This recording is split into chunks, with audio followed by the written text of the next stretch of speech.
to the Rappahannock Fall Line, an intersection, a symposium born out of a sense of place and a profound love and respect for the Rappahannock River.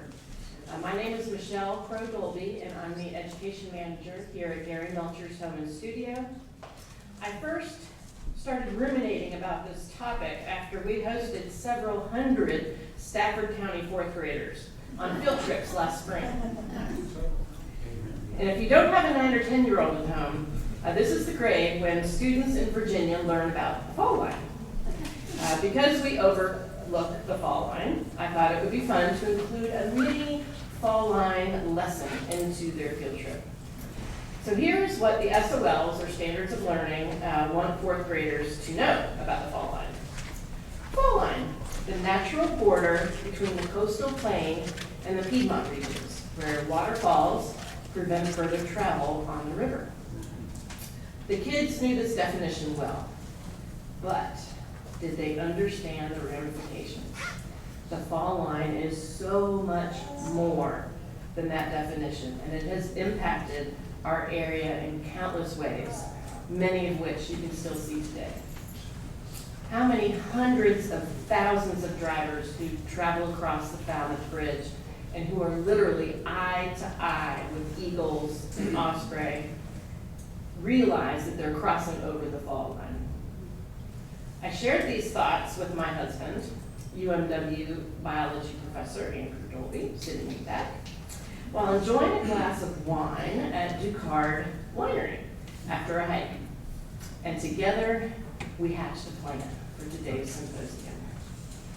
I am grateful to today's speakers sitting on the front row here for their time and their expertise. Thank you so much. I have put a little treat under your chairs for you to take home. So a little bit of housekeeping. There is a dedicated symposium page on our website, and it will remain there for the next year or so. And this is where I plan to post the recording of today's event. So if you know someone who wanted to come and couldn't make it, that's where they can see the recording. Restrooms are straight down the hall. After our opening remarks, each speaker will be talking for about 15 to 20 minutes with time afterwards for Q&A. After the first two speakers, we'll have a 15-minute break. That's about it.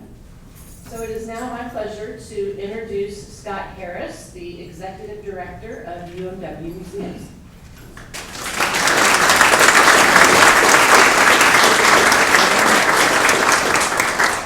Thank you, Michelle, and I want to recognize Michelle's efforts and those of the staff here at Gari Melchers Home and Studio for putting this together, our AV support staff who are making sure that that recording does occur. So please, a hand to everybody.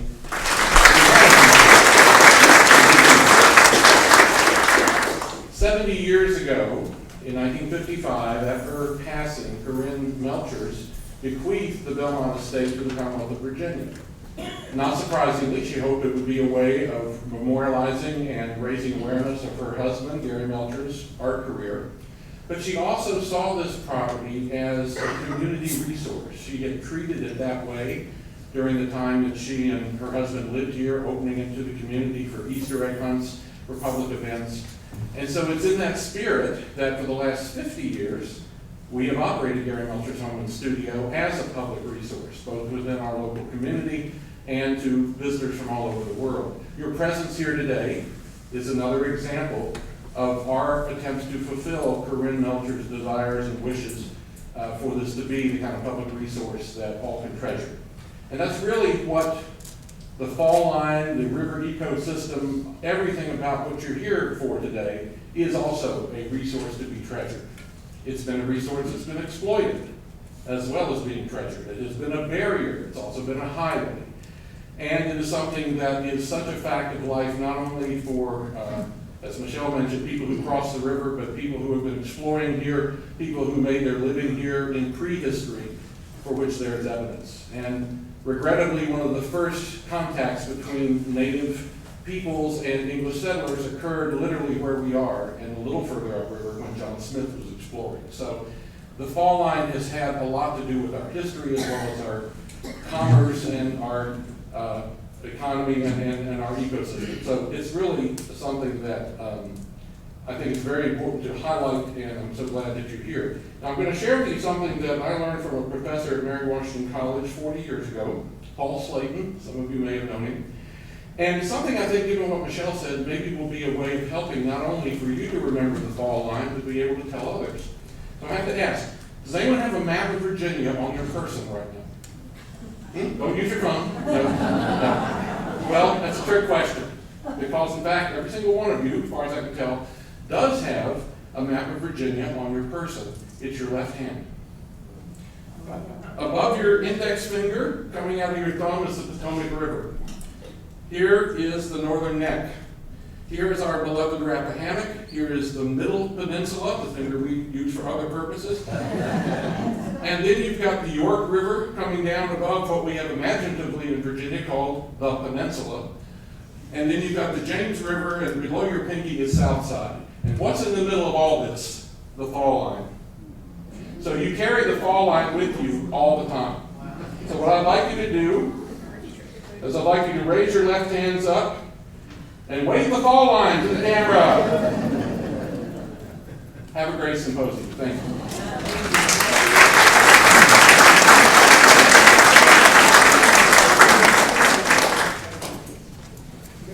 I need to bring that into the field trips. Now I would like to introduce for our opening remarks John Tippett. John Tippett is an adjunct instructor in Earth and Environmental Sciences at UMW, and he is also former director of the Friends of the Rappahannock. And we're so pleased that he could be here today to tell us a little bit of the history of this area. John?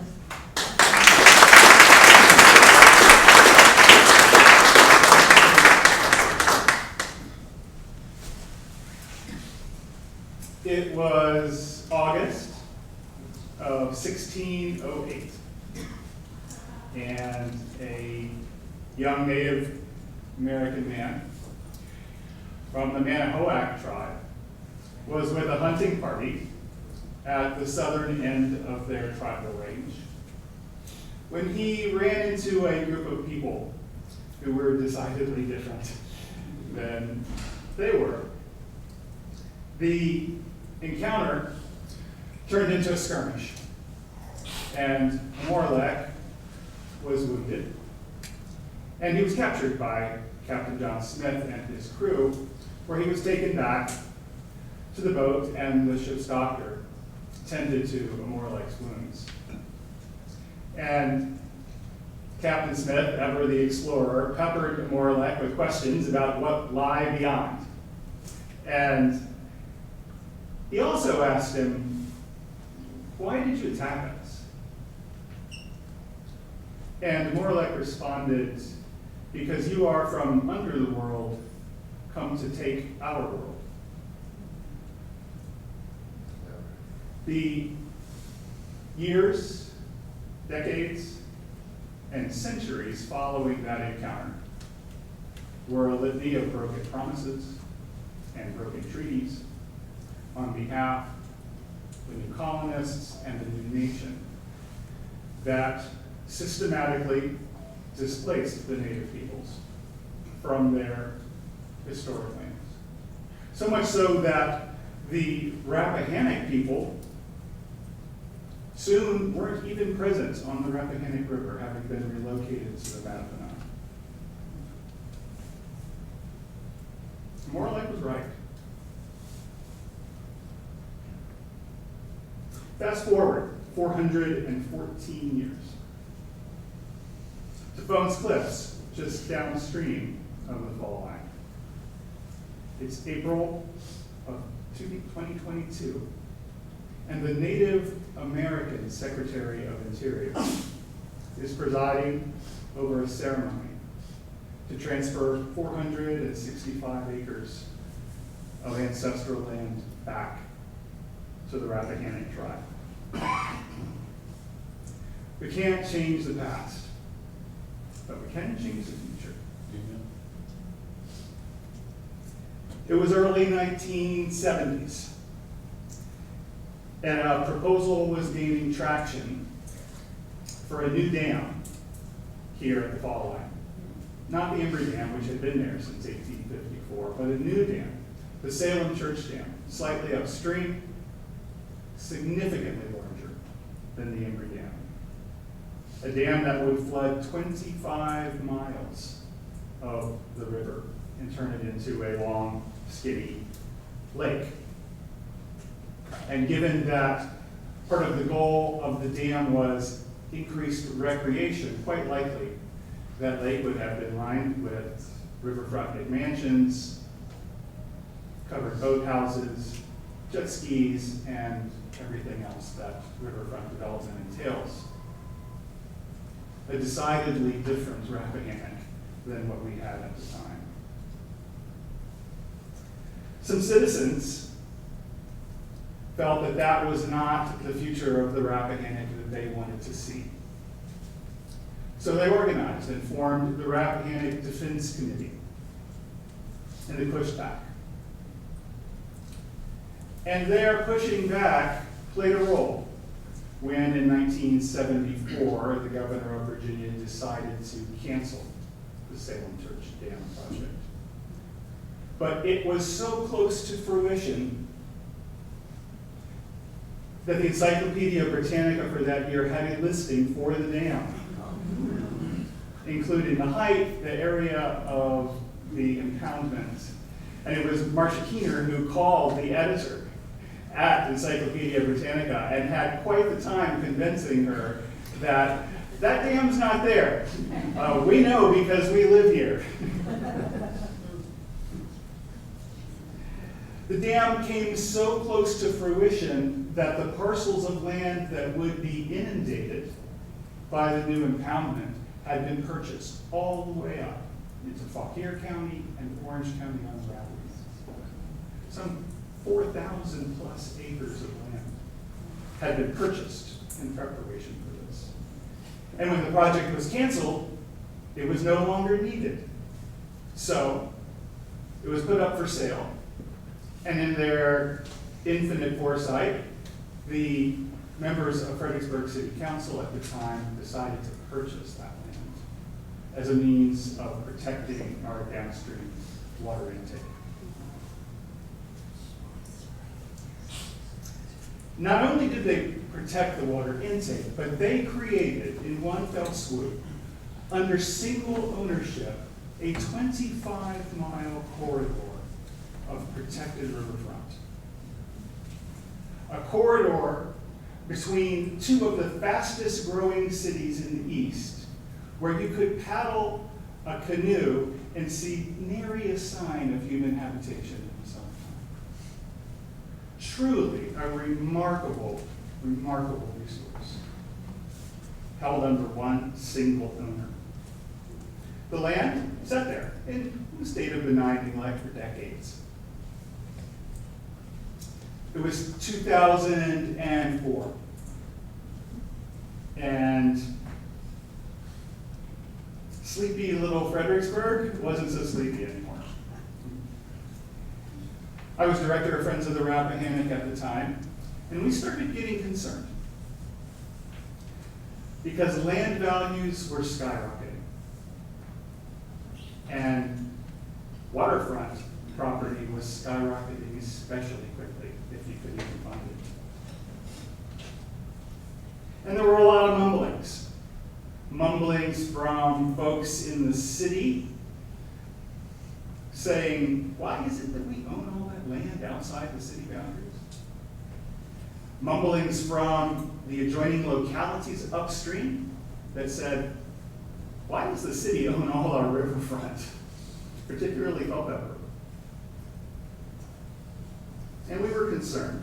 Imagine if you were a city council member during that time, and you are trying to shepherd the city through its inevitable highs and lows financially, while simultaneously trying not to raise taxes, right? And simultaneously providing for the infrastructure and social needs of a growing population. and you look at the map, and you see a means by which to provide those services without having to raise taxes.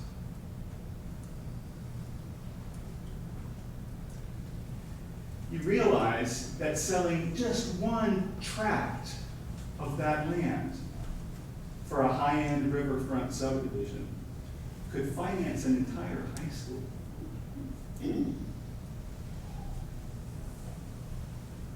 We felt at that point that it wasn't a matter of if, it was simply a matter of when, that land would die 1,000 cuts death out of financial expediency.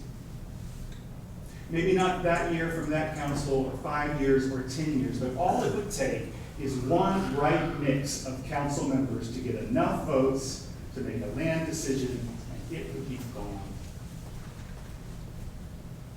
And so we asked ourselves, what can we do? And there was one tool in our toolkit, and that was a conservation easement. If we could somehow convince the city to place that land into a perpetual conservation easement, we have the potential to save it. We enlisted the help of our partners at Nature Conservancy, who sent a lawyer who was well-versed in conservation easement language, and the Virginia Outdoors Foundation, a state entity set up to hold easements, who was particularly valuable because if they were a co-holder of the easement, it would be exempt from eminent domain at the state level. And so ensued a multi-year effort, an interminable number of council work sessions where we hashed and hashed and hashed away, sometimes over just a few words, because those words had power. And of course the opposition came, and there was opposition. And there were two schools of thought in the opposition against the conservation easement. The first was that this type of decision would tie the hands of future councils, because they would not be able to make decisions about that land. To which we said, exactly. The second was that placing the land in easement was a giveaway of value.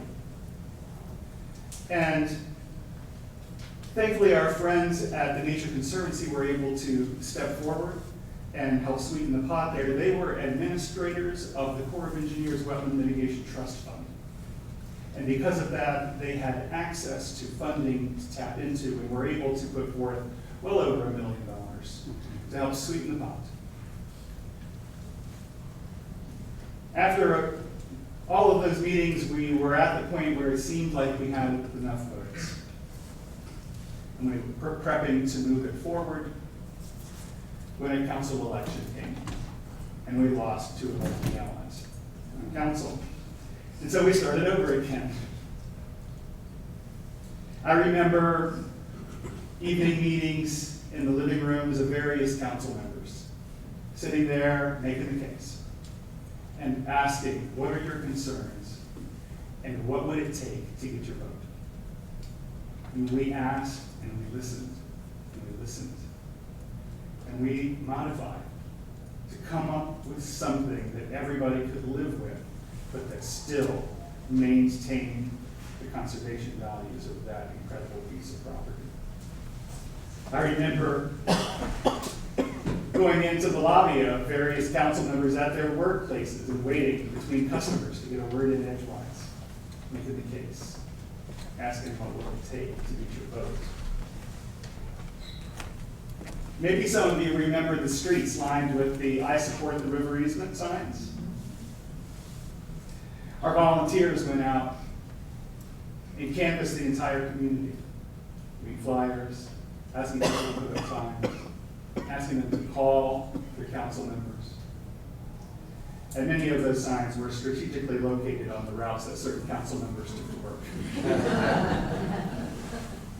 Personally, I called every single member that we had in Fredericksburg, asking them to come out to the public hearing. And come out they did. City Council had to move it to the auditorium of JM to accommodate all the people. And finally, in April of 2006, it was advanced to a vote. We felt we had the votes, but there was still some uncertainty, especially because land transactions in Virginia by local governments require a supermajority, not just a majority. And there's an image I have. You know how in life certain things get etched into your memory? Well, for me, it's an image of a box. The box on the wall in city council chambers that has the red and green lights that tally the votes. I mean, I can see it as clear as I can see you right here. The mayor read the motion. The clerk of council called the vote and pressed the button. And that box lit up with 7 green lights. And in that moment, everyone jumped up and applauded. My colleagues and I jumped up and hugged each other. And it was an amazing experience because in that moment, that tiny little moment, this community protected 4,232 acres of riverfront, a 25-mile corridor forever.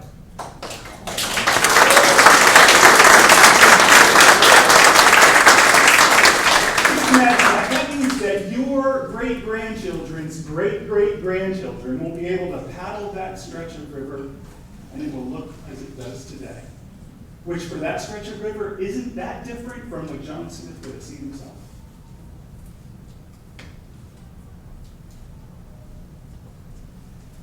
We can't change the past, but we can change the future. Salem Church Dam, the conservation easements, they have one thing in common, and that's that regular people saw something they wanted changed. They organized and they acted. They wrote letters, they knocked on doors, they called elected officials. They made change happen. And right now, it's easy to let ourselves believe that we are powerless in the face of tectonic forces that are reshaping society. But I would say that history says otherwise. I would say that our history, right here on the Rappahannock River at the Fall Line, says that we are not powerless.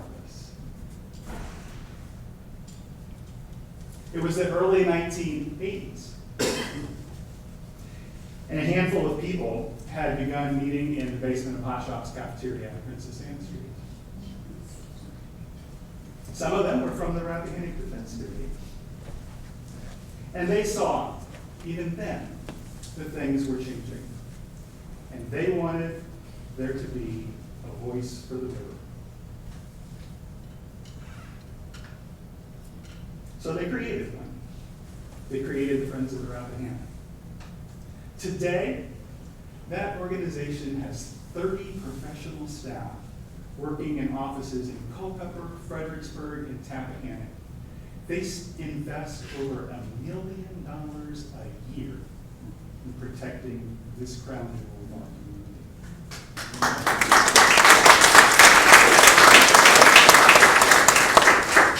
That's what happens when people organize to protect something they care about. So I want to ask you today, what is it about this community that we call the Fall Line that you care about? What is it that you care about? And what is it that you can do to protect it? Maybe it's the beautiful tree-lined streets downtown that you love to walk, like I do with my wife on the weekends. We have an organization that works just for protecting and enhancing those trees called Tree Fredericksburg. And they need volunteers, they need leadership, they need resources.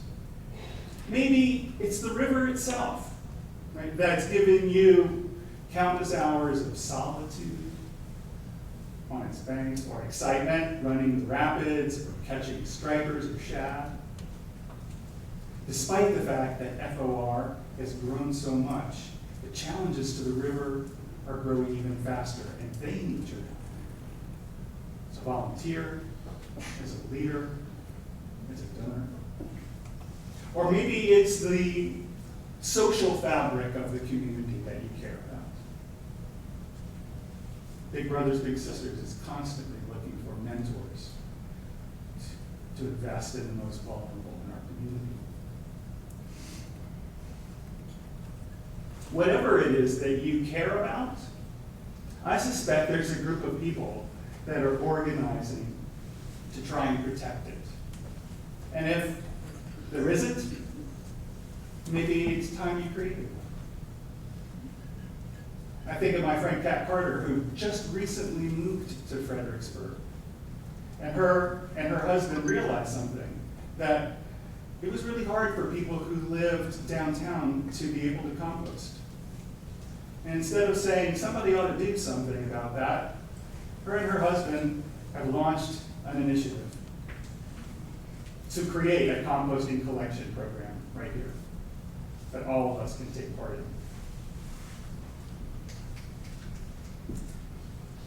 Geologically speaking, the Fall Line is a band on a map where the foothills transition into the coastal plain. But practically speaking, it's our home. It's where we live, where we work, where we play, and where we have the power to change the future. We're in charge of what happens next. I think Margaret Mead said it best. Never doubt the ability of a small group of committed people to change the world. Indeed, it is the only thing that ever has. We can't change the past, but we can change the future. Welcome to the Fall Line Symposium.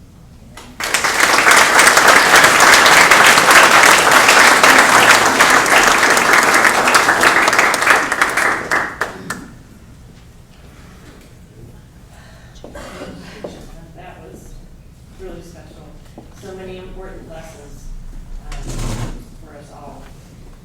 I'd like to now introduce our first symposium speaker. That is Woody Walker. He is a conservationist, a historian, and owner of Rappahannock Adventures. Woody, come on up.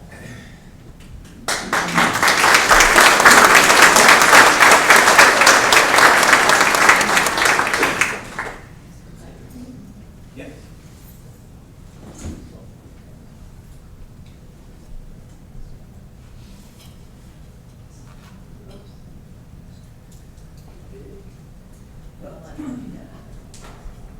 Not a hard act to follow at all. Oh, thanks.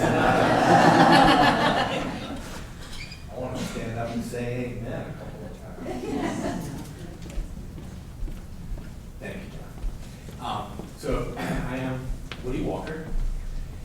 This is a bit of a homecoming for me. I'm seeing a lot of faces, a lot of friends. I'm not in Fredericksburg anymore, but I still work with Friends of the Rappahannock. So first off, I want to mention that I'm very grateful to Michelle for this opportunity. And I'm also grateful to John Tippett, who in 2013 hired me to work for Friends of the Rappahannock. And I came here and I learned so much. And some of us who have left Friends of the Rappahannock and moved on to other things, what we learned here, we use with what we're doing now. That work goes on. So I'll get started. I was asked to talk about a fall line, helping to define a fall line. And it really depends on who you ask, right? A fall line is many things. It's a transition zone. I think it's important to realize that up and down the East Coast of North America, there are fall lines along all of those big rivers that are running into the Atlantic Ocean. There's a fall line. I'm familiar with the one in North Carolina and well. So there's a fall line on the Potomac. our fall line, near and dear to my heart, here in Fredericksburg. So, what is it? You can think about it in terms of geology. John mentioned this narrow boundary between an upland region and a plain, distinguished by rapids. And so I think those of us who live here and play here, we love our rapids. It's just gorgeous. Geographically, we can use terms like the zone where the Piedmont transitions into the Atlantic coastal plain. And we really see that. You don't have to go very far upriver from here and get out of your boat or go hiking, get in the water. And it's a sandy, hard bottom. There's rocks everywhere. And you don't have to go downstream very far before that bottom is really soft, a little mushy. It will take a shoe and a heartbeat if you're not careful. I lost a shoe last year. There's a nautical perspective to this transition. Upstream limit of navigability, right? That's why we ended up building a canal system here. Because boats couldn't go any further, people wanted to move product. It's an ecological transition zone. You guys are probably familiar with the concept of biomes. So Piedmont biome to coastal plain biome, what does that mean in an ecological sense? Forest and freshwater upstream, all those little streams like the Rappahannock and the headwaters of the Rappahannock. And as we go below, it becomes a much more marshy environment. Their saltwater tidal influence grows as we move downstream. But it's also a cultural transition zone. It was very important the way that John spoke about the John Smith story from here. So it's a cultural transition zone, and it has been. Maybe 10,000 years going back. I think that's when archaeologists tell us people first came into this region. So indigenous people have lived here and live here. Colonists, the Civil War, we'll hear more about that in a little while. So I see it as a melting pot, this transition zone of communities as well. It is a land in transition. When I was studying history with my co-panelist, Dr. Jason Sellers, at Mary Washington, and then later at VCU, one of the things he introduced me to was the concept of this genre of history called bioregional history. And it just really spoke to me. That was it. I didn't want to do anything else. I said, Jason, you've given me my life's work. In the sense that it brings the environment and ecology and all that under an umbrella with history, which is my other passion. And so we started looking at it, and doing readings about bioregional history. And it's really centered on these concepts of space plus place. There's cultural impacts on space, and there's a place that develops from that cultural impact. We certainly see that here. There's a concept, a word that is used in bioregional history, ecotones. It's like biomes. We're starting to see these terms that people have come up with. Two biological communities, these biomes meet and create an ecotone. The biological, geological characteristics here provided resources that brought people here, starting, like I said, maybe 10,000 years ago. So the region attracts people, and people impact the region, and there's just this dynamic between people and the space and the place. Indigenous people prospered here. And by the time of European contact, there were well-established communities. They were not always friends or cousins. We had Algonquin-speaking people downstream and Siouan-speaking people upstream from here. Colonists come, they prospered. We prosper today here. This is a good place to live. 400 plus years of history post-European contact. And yet today, we can go out to Hunter's Island or explore the river close by, and it looks a lot like it did, right? feel is still there. It's important to remember that change here has always been constant. It's been occurring always, and we face many changes today, challenges.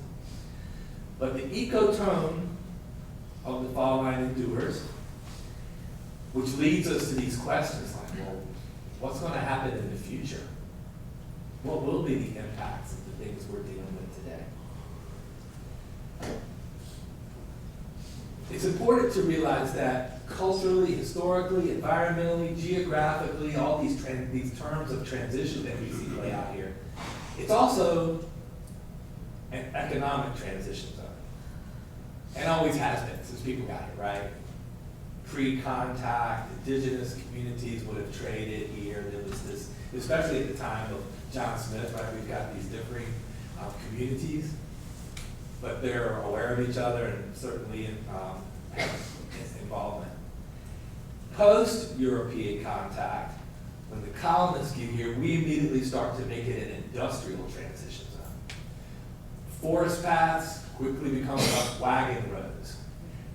The port of Falmouth and Fredericksburg came into being to fuel transatlantic commerce, right? We get a canal system just upstream from here because we've got to come through, bring products downriver, and you can't get through the rocks, so we'll just make a path around those rocks. That's an interesting story in itself. Trade systems, we get railroads after that. By the time of the Civil War, we're seeing more railroads and toll roads.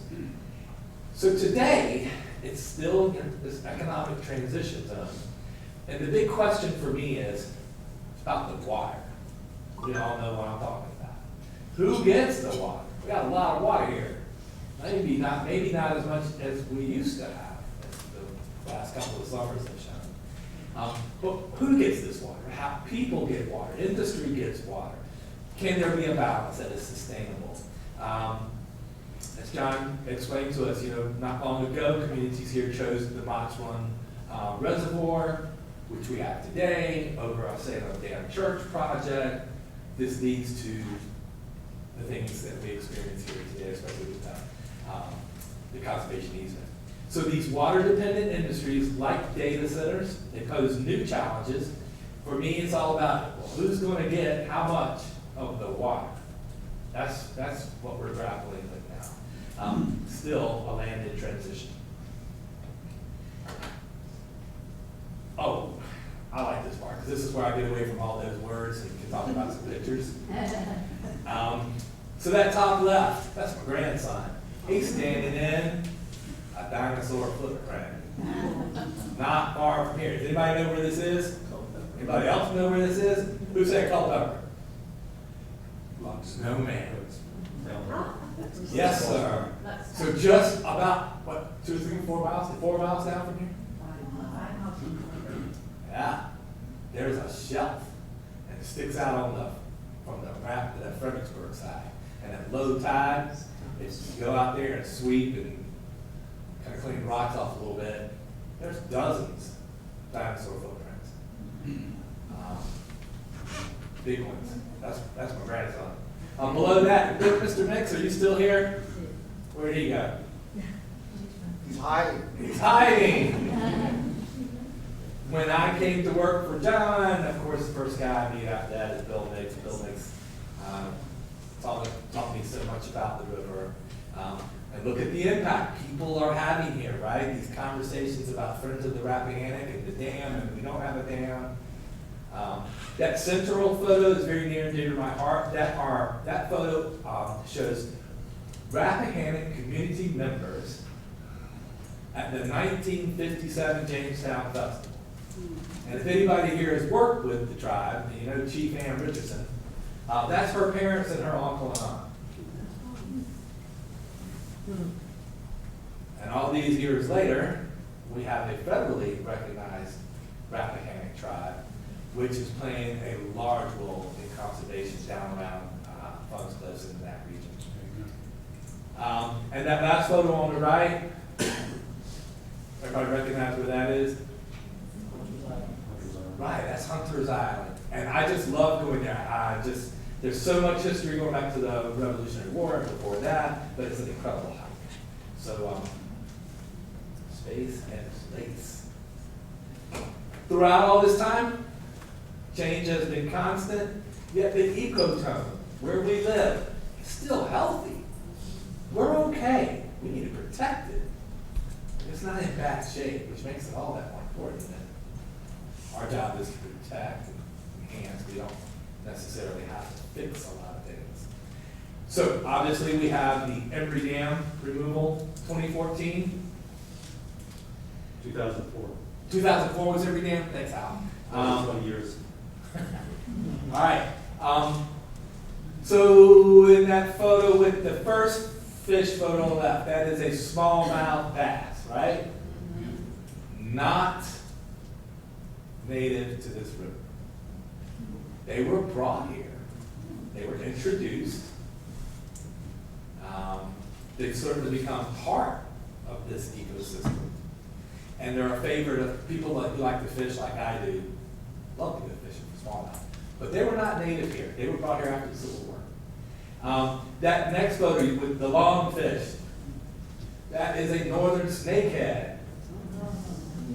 There's a move amongst biologists and fisheries biologists to rename the northern snakehead into the Chesapeake chana.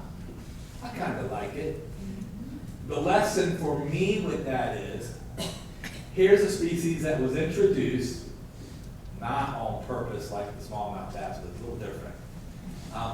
But 20 years ago, 15 years ago, when I first learned about snakeheads, we were very concerned that they would have this horrible impact on our local fisheries and our ecosystem. They did not turn out to be as damaging as we once thought. And they also make great tacos.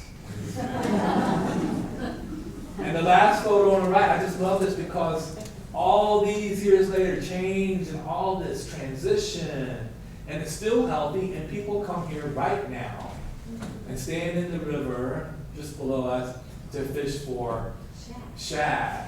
They fish for striped bass. It's a big deal, it's catching on, and people come here and they get to take advantage of this area that's been protected. They bring their friends, they bring their families.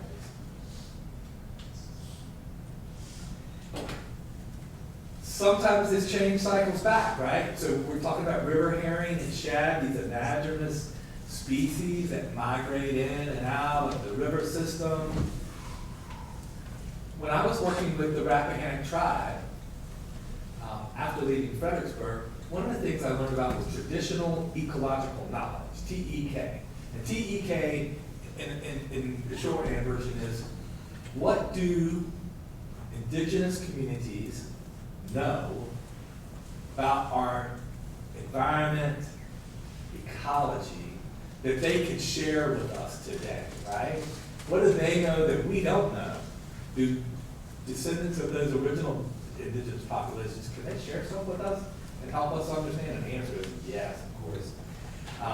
If we look at, there's John White painting of indigenous fishermen, they're working nets.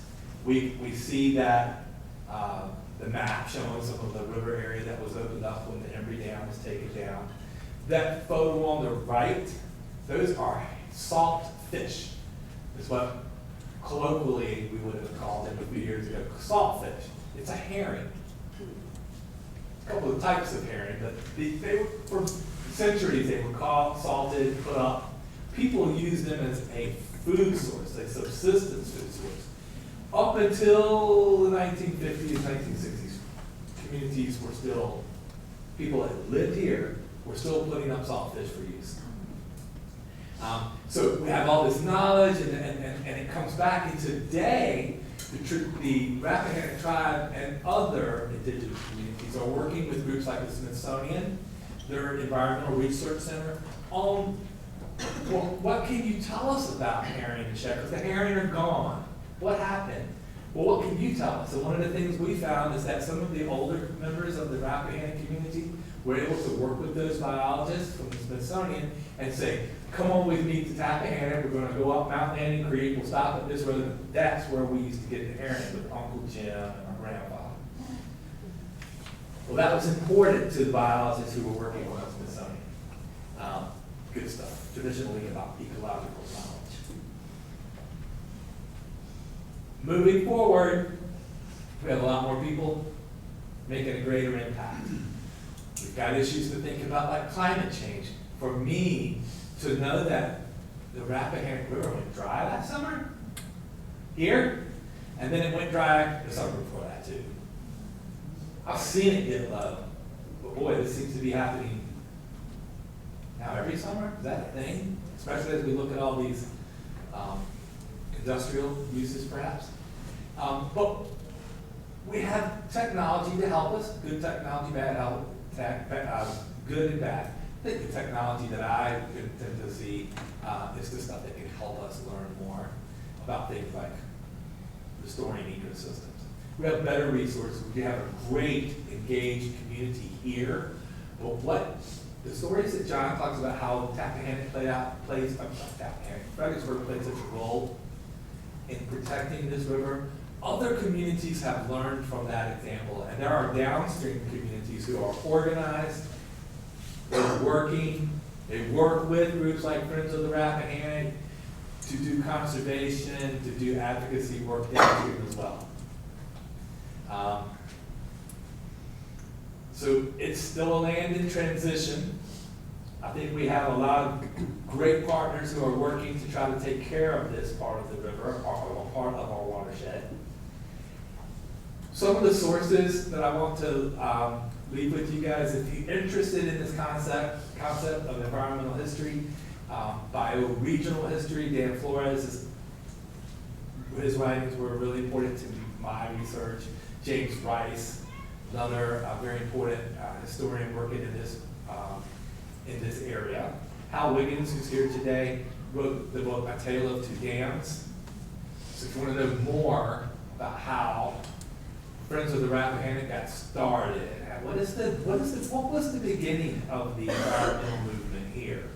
You know, coming out of the 60s and into the early 70s, that environmental movement caught on here as well. Those stories are there. So if you look at those little screenshots, there's John Tippett and Mr. Mix. There is a really cool series of videos, oral history videos, that interviews these folks and talks about how things got started here. It's kind of good to know where you came from. I like that part of it. Really interesting stories. The new Friends of the Rappahannock website, I don't think has these anymore. It's an outstanding new website. It looks great. I just don't think these videos are hosted there, but they are hosted at the Mary Washington Special Collections Library. Transcripts and photos and all the videos. So grateful for being here. Thank you all for attending.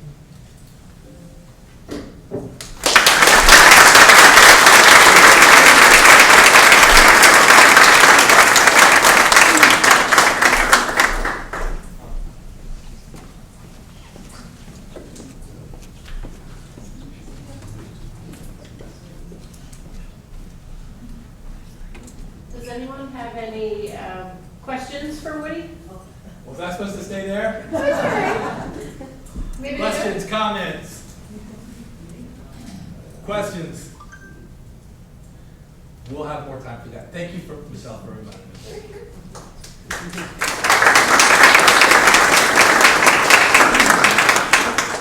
All right, now I'd like to bring up Dr. Jason Sellers, who is UMW Assistant History Professor.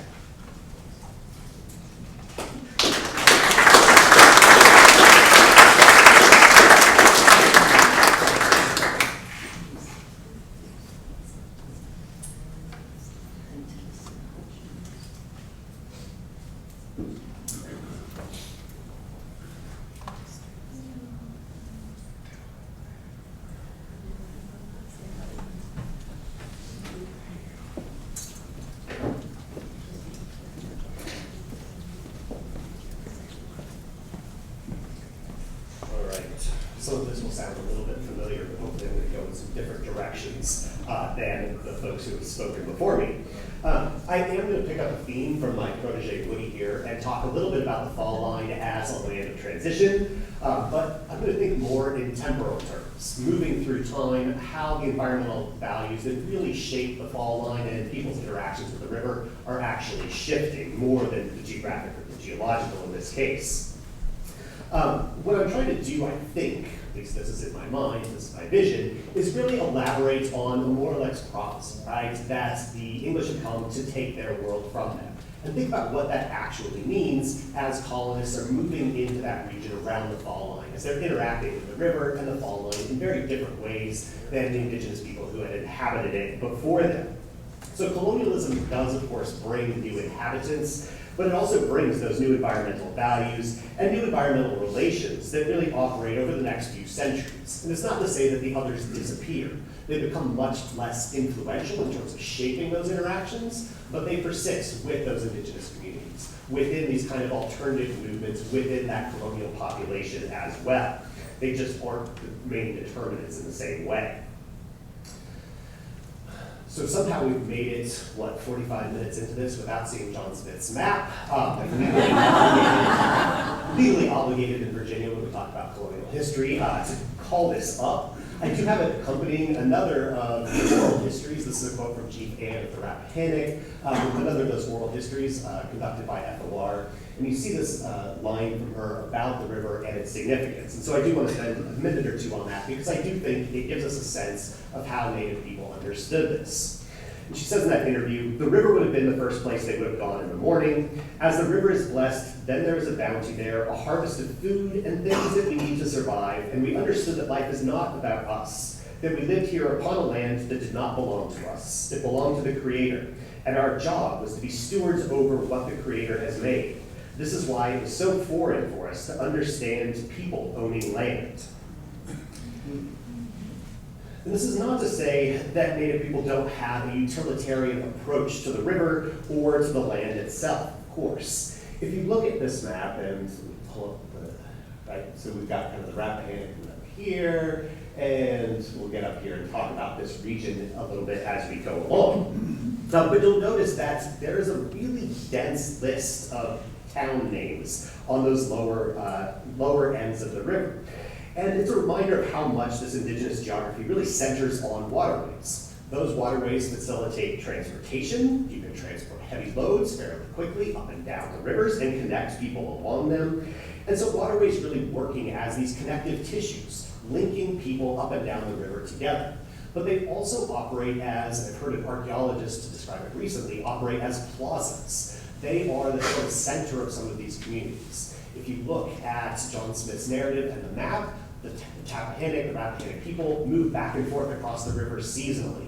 Mark Gallivan has talked about people in the upper watershed and the Potomac peoples who are forming towns around the lower mouths of creeks. So rather than having a kind of congregated settlement, they're distributed around a waterway and it works to connect them, right? They're constantly communicating and traveling back and forth, and it's a center for exchange and an important part of that town landscape. And so I think we should think about water as a plaza in that sense. The water, the river is also, of course, a resource-rich area. The water itself, it's shared with bird and fish life.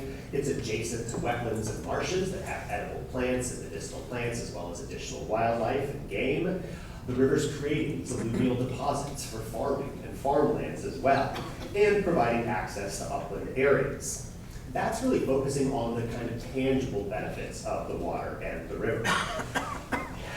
There are intangible benefits here that I think we should notice as well. If you're looking at that, you kind of see some of this as we move up. I'm sure you're familiar with this from 4th grade Virginia studies, right? As you move up towards the fall line, those settlements really peter out. You don't see nearly as many of them, with one exception. If we move over to, we're going to be able to spot it here, on the James or the Copson River, you have the King's House right here at the fall line. So this is one of the exceptions, and kind of a notable one, where the fall line has a prominent town, which is pretty unusual because you don't see that on the others. Powhatan is a title, right? This is not a personal name, it is what he is called. And there are other people referred to occasionally as the Powhatan, and you see that kind of verbiage. It's been translated as falls on a rapid stream, but also as the medicine man's or shaman's hill or village. And so there seems to be a kind of spiritual connection here. Both of these translations seem reasonable, they seem like they would make sense. And some of that has to do with a larger Algonquian cultural understanding of reflective materials, things like crystals or water, and later on glass, as items that could help mediate between humans and other than human beings, supernatural beings, spirits. And these were a means of divination. Water itself could be spiritually charged. It could be infused with medicines or herbal remedies. It could be prepared ritually for blessings or ceremonies as well. Water also constitutes, in some ways, a sort of membrane between two realms. For lots of Native peoples, actually throughout North America, sort of divide the world up into three realms. You have an upper world, a sky world. You have the surface world that humans inhabit, and you have an underworld that is accessible often through caves or through waterways, right, in the depths of the water. This is why lots of times offerings or sacrifices are either burnt or buried or thrown into the water. So that third realm, that surface world, that surface realm is where humans inhabit, but it's also not devoid of spiritual beings. There are spirits all over the place, in the woods, especially beyond human communities. And so once again, we get a transition. Rather than a transition between different realms by going under the water or into the sky, as you move to the margins of human communities, to the edges of town and enter into woods, that is another of these transition zones into an area occupied by spirits. And this is why lots of times priests and shamans live just outside of the community, because they're communing with both of those groups of people. So Powhatan is originating from this town that has both political and spiritual power. And while I don't think we have the evidence to say specifically people are thinking of the Rappahannock in the same way, it certainly makes sense. This is a really critical place for subsistence, for the physical health of the people who live there. Whether that's Rappahannocks, Potomac, Rappahannock as well, right? They overlap in that area, they fish seasonally, and so this marks a temporal transition. This is the rebirth of spring, where they go to that fall line and engage in fishing seasonally every single year and regenerate. It's a critical place for human exchange, sometimes friendly, sometimes not, as we know at the fall lines, right? Some of those people conflict. It's a place to maintain relationships with all of those people and with the beings that might inhabit in that underworld as well as in that transition zone beyond concentrated human populations. So the fall line is powerful in part because there is no exclusive ownership. Nobody monopolizes this. You get a little bit of sense of that from this more modern map. This is this great website, nativeland.ca, where you can see the homelands of a lot of indigenous people, and they're constantly updating this, and you can zoom in and out, and it's global. But anyway, you see some of that here, right? And we're talking about this region here, and how many different people are implicated, right? There are no hard and firm boundaries like we tend to think of on a map today in an atlas or something like that. Instead, you've got the fall line and the river that people cross over. They interact on, they overlap with each other and engage in that sort of exchange. And so one of the dangers is in offending or alienating the other beings and harming all of these relationships. And that's part of the reason that there is an attempt on the part of a lot of Native people to maintain this kind of balance at places like the fall line or across rivers, because they're benefiting from that rough equilibrium. When the Morlock said to Smith, they heard we were a people come from under the world to take their world from them, he's of course conveying his expectations, but he's also conveying his understanding of what exactly is happening as the English are arriving. He's associating, it seems to me at least, associating the English with that underworld, right, with that third realm, and they've somehow overcome that barrier. They've literally arrived on the water, they're associated with that. And he's recognizing that something about this distinction has collapsed. He's seeing a threat or a danger in that equilibrium being upset because colonists are arriving. They're new, they're unfamiliar, they look very different, and of course, he's not wrong about what is going to happen. He has a sense. just a second. It's by 1642 that the Virginia Assembly begins to grant patents along the Rappahannock River. Initially, obviously, lower down, closer to the Chesapeake, and then those patents begin to move upstream by the 1650s and 1660s, and really start to accelerate. There's multiple patents granted in the 1660s that span the fall line. And when I say that these are patents that are granted, this is the governor granting permission to proprietors, to owners, to actually settle and develop these lands. They often don't seek, they don't settle, they don't develop, and so the land reverts to the crown a little bit later on. So there's an emphasis on a particular type of use. You can't just claim it and own it, you have to do something with it and turn it into productive property. We get a sense of the very different understanding of land, I think, in this patents. I just picked one that was pretty legible from 1666. This is, and I'll read it out for you, to Thomas Hawkins. And we get some hints of the different environmental relations, I think.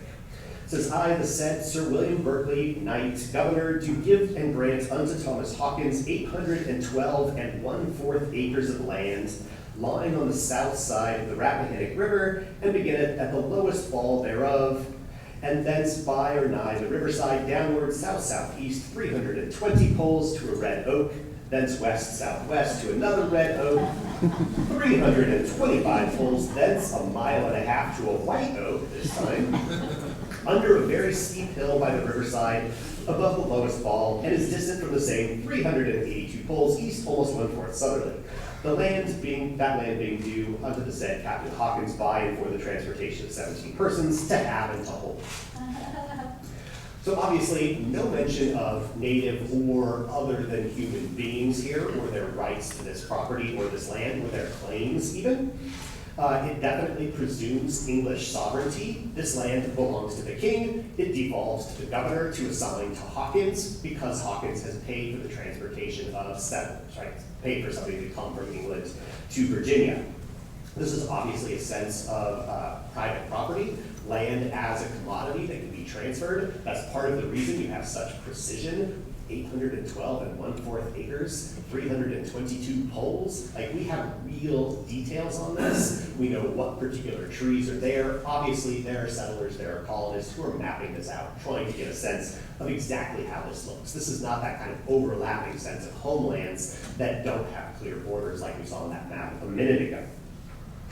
So settlement does continue, especially after Bacon's Rebellion and the Treaty of Middle Plantation in 1676 and 1677, that seems to kind of secure the western frontier. That there are peaceful relations and sort of relationships established with those remaining native nations. And so English settlers are more comfortable moving into the back country and up into the Piedmont. By 1710, we have Alexander Spotswood speculating in land for an iron ore smelting operation upstream on the Rapidan. He's also opposing this settlement as a center for inland trade, especially with native people, and potentially for frontier defense. So pretty clearly by this point, we have enough people upstream that they're worried about securing that area. As those backcountry settlers get settled down and situated, they're also, of course, producing, and they want attachments to Atlantic markets and to downstream peoples. They want to get their goods down the river, be able to sell them, as well as obtain stuff that's coming up the river. And that's when you start to see these fall line towns emerge, Fredericksburg and Falmouth in 1728, you see the legislation here, and Richmond in 1742. I want to pause briefly to say that in the midst of all of this, we've got accelerating settlements, Native Americans aren't disappearing, right?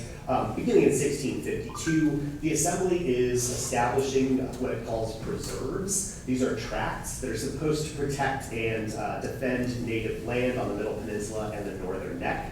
They're supposed to establish really clear boundaries. Later on, they sort of shift the model and say, okay, here's the town, and we're going to build a 3-mile radius around it, and that will be protected. To none of our surprise, of course, colonists often ignore this, that there's constant renegotiation. The Assembly sort of unilaterally says, we're going to move this town and it's going to go somewhere else. And so these don't serve the purpose that's intended, or at least initially stated. And instead, natives are moving off of waterways. They recognize that these are the channels that colonists are making entrance into the country from, and that that's the most kind of dangerous place to be. And so they're retreating off of that. The Rappahannock upstream, largely invisible to John Lederer by 1670, the Potomac, the Rappahannock, moving up into peninsulas away from the water side in lots of cases as well. Switch the map, just because it's a little more interesting than the text. As I'm talking about colonial, I'm referencing this colonial period and this era of settlement and expansion, of course, but I'm also thinking some about the non-indigenous values that colonizers are carrying with them. And those are environmental values that do persist into the national period, and really in lots of ways we still see and exercise now. Those different ideas about the natural world include a set of values, some of which are very hierarchical. This idea that the natural world exists really for humanity to use, and it elevates human rights above the rights of all other beings, rather than that kind of flattened community where humans interact as relative equals with animals, with supernatural beings, with nature itself. It is a mechanistic view of the world rather than an organismic. These are fancy words. If I'm talking about an organism, right, I'm thinking about a bunch of interdependent pieces that all operate as a coherent whole. And that's largely how those indigenous people understand this. They recognize that changing one thing will change something else. Colonists bring with them this more sort of westernized idea of discrete parts, that I can separate out the parts that I find valuable and work with them without having an impact on these other things. And that's part of their emphasis on private property as well. I can take this tract and it can be mine and I can manage it this way without having consequences for others, or I don't have to consider those outside consequences. This does then inform their approach to land as property. Their sort of dismissal of water as property. It's hard to stake out your property lines on the river or on the fall line itself. And coming with them are these English common law ideas about riparian water rights. That people who own and control land adjacent to the water have the right to use that water to make their land more profitable or valuable. This doesn't apply to land or areas or people living off of those waterways, right? So this becomes kind of a resource to be contested. And waterways themselves are much more serving as boundaries rather than plazas. They're not necessarily connections, they are markers of demarcation. They separate out different people. And you get a sense of that right in the Potomac, separating Maryland and Virginia. If you go down to the lower part of the river, you have Old Rappahannock County being split into Richmond and Essex County across the river. This is a natural boundary as far as those colonists are concerned. And so they're approaching that river in a very different way. For the most part, for colonists, a lot of these intangible qualities that I talked about earlier, the spiritual significance of water, the fall line as this transition point that can mediate between different realms, those are not the focus. The focus is much more on the exclusively utilitarian value of the river or of the fall line, or the way that it impedes that kind of economic value. So in terms of usage, we see more permanent inhabitation, an insistence on permanently settling, establishing dwellings and houses, and maintaining control over those areas on the river. We see an attempt to really monopolize access, to control the water in different ways. Colonists frequently fence. They are concerned about trespassing on their property. They shoot at trespassers. And so all of these factors, I stop waving my hands.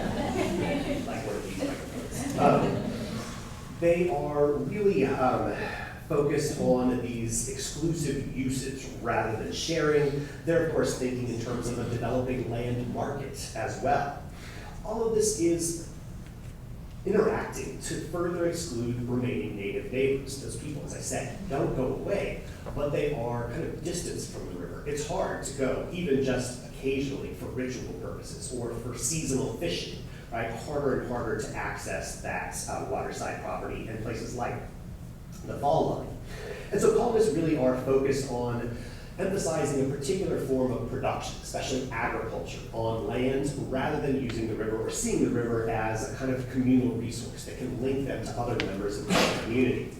One of the places this becomes really clear is in a 1778 dispute on the Rappahannock River, where a bunch of mill owners, landowners, have started to construct wind dams on some of these minor tributaries along the river. They are kind of interfering with some of the subsistence fishing activities that other colonists are engaged in, and of course native people as well. And so those farmers who are fishing for subsistence reasons lodge a protest with the assembly and don't really get anywhere. Basically, the discussion is about who's producing for the greater good. And the decision is that farmers are producing for a larger market, and this is for a national benefit, whereas the subsistence farmers who want to fish, who want to retain the river in more or less the state that it's in and protect their ability to use fish and harvest some of these other resources, they're fundamentally selfish because there's not enough of them and they're not serving the broader markets and this larger sort of capitalist economy. So this is one of those significant transitions. Final one, and then I will wrap up, is that navigation is a significant part of this conversation, right? Colonists thinking about all of these links between different areas, between markets, between where places that things are produced, tend to see the fall line very much as a barrier. It's an obstacle to their expansion to the west, to their ability to transport goods in and out of places like the Shenandoah Valley. And so the Rappahannock Canal project is in large part to bypass that fall line. You can see a portion of it on this map and then sort of the aerial view up there as well. They're thinking about how to bypass the fall line in order to connect the places that matter. It's not the fall line itself that's significant for them, right? Because of that focus on the more tangible benefits as they see it. So the fall line is really becoming less a source of power from this colonial perspective and more of an impediment. The colonists are often focusing on those more measurable economic values and thinking about improvements, how to enhance the profitability of the land rather than how to maintain this sustainable relationship that links all of these communities together and guarantees or at least perpetuates the health of all of them. Natives, some of these other colonists with different lines of thinking, as I said, don't totally disappear.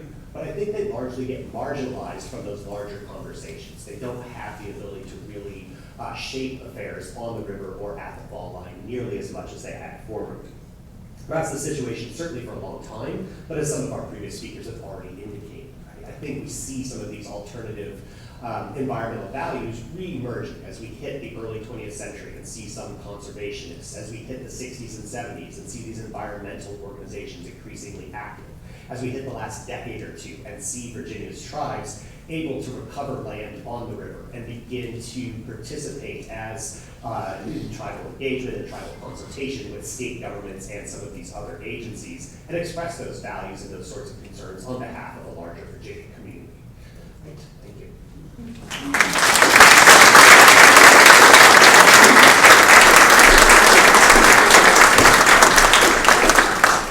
And we're learning, so I'll hang out for questions. Jason, thank you, and namaste to John Tippett and Bill Mix and others that really preserved this second place. I'm very fascinated by your comment, particularly at the falls, of transition points and its implications. We've had for the last half decade a Mannahoic Alliance story telling you helped narrate a tour of Chiputsi, the Monacan Indian Nation, from here to the park. There's a piece of this story in every nook and cranny of the watershed.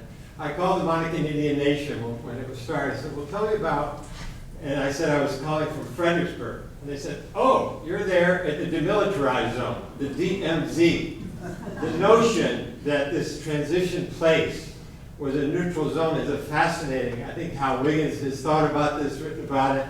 I think John's comment, but I asked the Potawatomi, Dr. Brad Hatch, he ascribed a very technical, something that Woody talked about. There was trade, shad fishing, no point in fighting with so much shad here. But you added the dimension of spiritual significance of certain places and across the Americas, like the Pipestone Quarry out in the heart of Sioux country.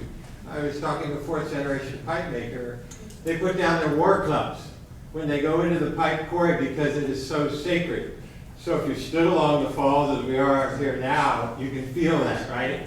But, you know, I'm really addressing this to indigenous persons not in the room, but could you comment a little more about that notion of neutrality and maybe the concept you mentioned about spiritual transition zones as being significant? Back to the microphone. A little bit. So I do think, as we're talking about tidewater Algonquin peoples and Siouan speakers in that Piedmont region, we lots of times talk about that buffer zone at the fall line, right? There's not a whole lot of settlements on Smith's map. It doesn't seem like archaeologically there's a whole lot of permanent habitation there. And so it becomes that kind of area that people are always at temporarily, right? Somebody's always there doing something, but it's not necessarily owned.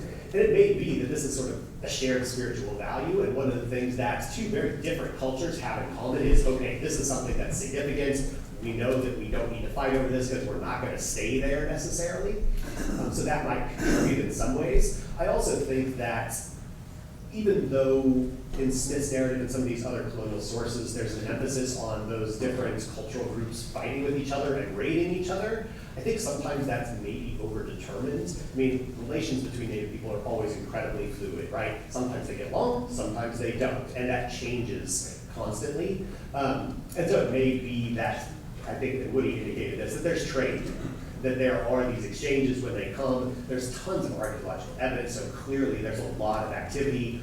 There's hunting grounds, there's fishing grounds, there's people traveling upriver and downriver. There are lots of people using the Piedmont as a north-south highway as well. And so I think some of the raids that are supposedly coming down on the Piedmont are those traveling outsiders, I think Iroquoians in particular, rather than Manahoac or Monacans. So I hope that addresses a little bit.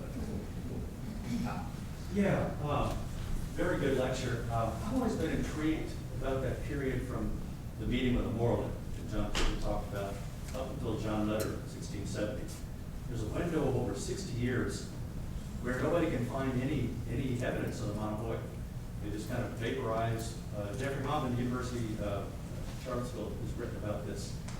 I'm just curious, what is your idea? I mean, this is an epistemological conundrum. Where did they go? What do we know? And how do we know it?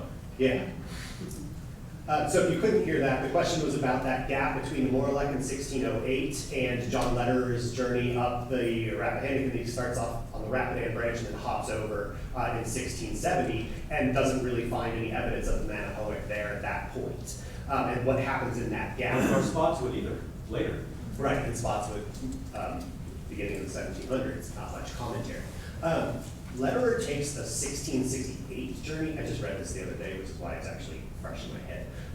Lederer goes up the James in 1668, and Monacans say, we have cousins or relatives, right, up on the Rappahannock. And so they're indicating that there are people there by 1668, but 2 years later, they don't seem to be. I think what is happening is those Iroquois raids and people traveling in that north-south corridor, I think, are exerting extra pressure. So it's not even the colonists just yet, but colonists in the Great Lakes region in upstate New York and the upper sort of Chesapeake watershed are pressuring Native people who are raiding further to the south. And I think that increase in traffic is putting pressure on the Manahoacs, who I think are moving off of the really visible places and off of those waterways. So I think they're probably still around in smaller communities. Then, of course, the long term, what happens with them, I think some probably end up back with the Monacans, right, moving south via those connections. But I've also heard that some of the archaeological evidence suggests that they have closer ties in some cases to people in the Potomac River Valley. And so that they may have followed those routes actually to the north instead of to the south. That's what I know at the moment. Can I get right behind you and then correct you? Oh, yeah, mine's just a quick one. I read that, I don't know if it's true, but maybe like 90% of some native populations also disappeared just from like smallpox and things like that alone. I don't know if that's true, but what kind of like pandemic was kind of happening when or during all these shifts? Did it affect them, or was that mostly other places? You know? Yeah, so in the 200 years after contact, so 200 years from Columbus on, so by the 1700 or so, the native population in North America is down by about 90 to 95%. Is the numbers that we're working with. A lot of that is due to disease. Some of it due, of course, to things like enslavement and war, but there are a lot of those epidemics. These are populations that don't have acquired immunities to these diseases. They haven't been exposed at young ages when they might have been less virulent. They don't have the equivalence of influenza because they don't have as many domesticated pigs and pigs and birds, right, where those influenza strains jump from. And so that's part of what makes them so vulnerable. We don't have a ton of evidence, I don't think, for these kinds of epidemics specifically in the Chesapeake region in Virginia. We have better evidence if you get up to like New England and stuff like that. And I think probably part of the reason is that Europeans have been sniffing around in the Chesapeake since the 1520s, and probably there were those kinds of epidemics initially that swept through and probably impacted those populations before Smith and the Virginians are paying more close attention. So I think that's a big part of it. The other thing that exacerbates this is the sort of displacement that we're talking about. You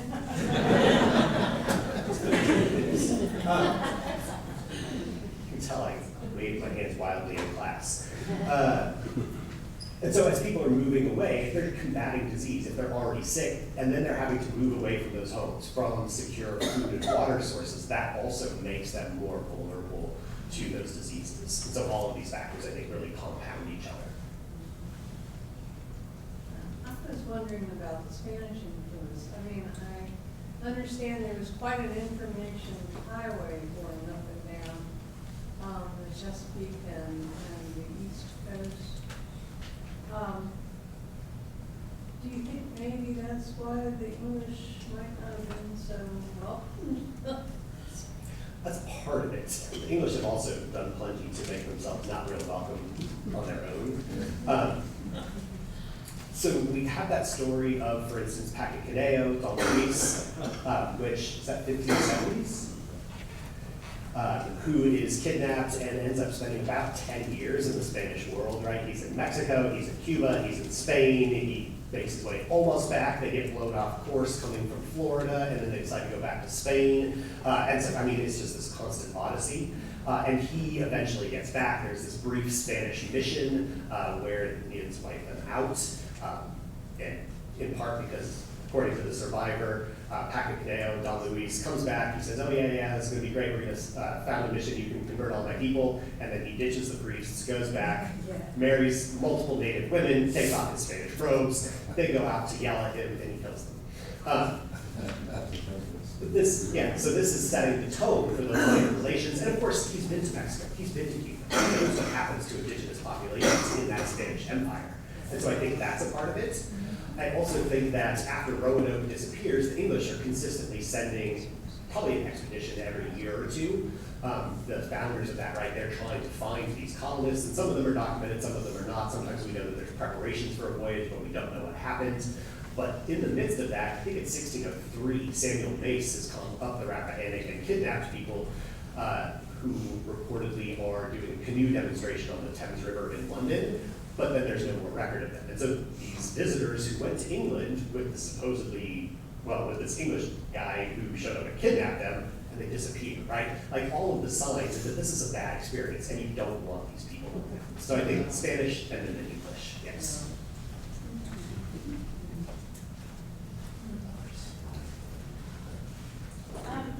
Could you comment on, or at least touch on, the introduction of African prisoners and the relationship to imprisonment in the Fall Line?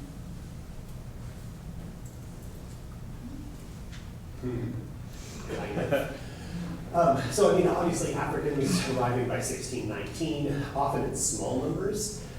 You don't have a sort of systematic English slave trade into Virginia for various reasons, but the Dutch and Portuguese really monopolized that for a long time. And in the 1650s, this period that I was talking about, sort of late 1600s, most of those Rappahannock planters aren't yet terribly successful.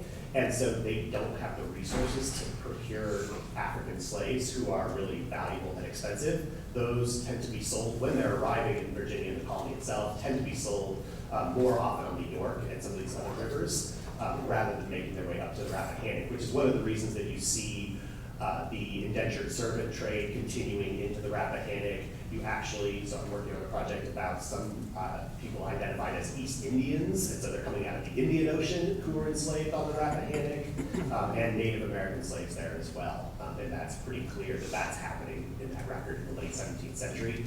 Gradually, African laborers replacing them, especially after think it's 1688 that the Royal African Company's trade monopoly is ended in England, and you get free trade, and then you start to see more of those Africans arriving, especially in places like Stafford County by the early 1700s.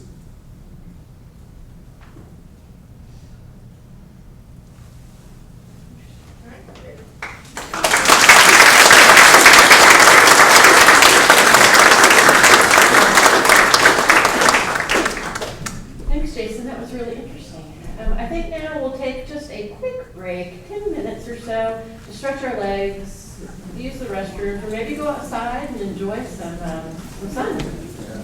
Our next speaker is Mary O'Neill. She's a supervisory park ranger at the Fredericksburg and Spotsylvania County Battlefields National Military Park.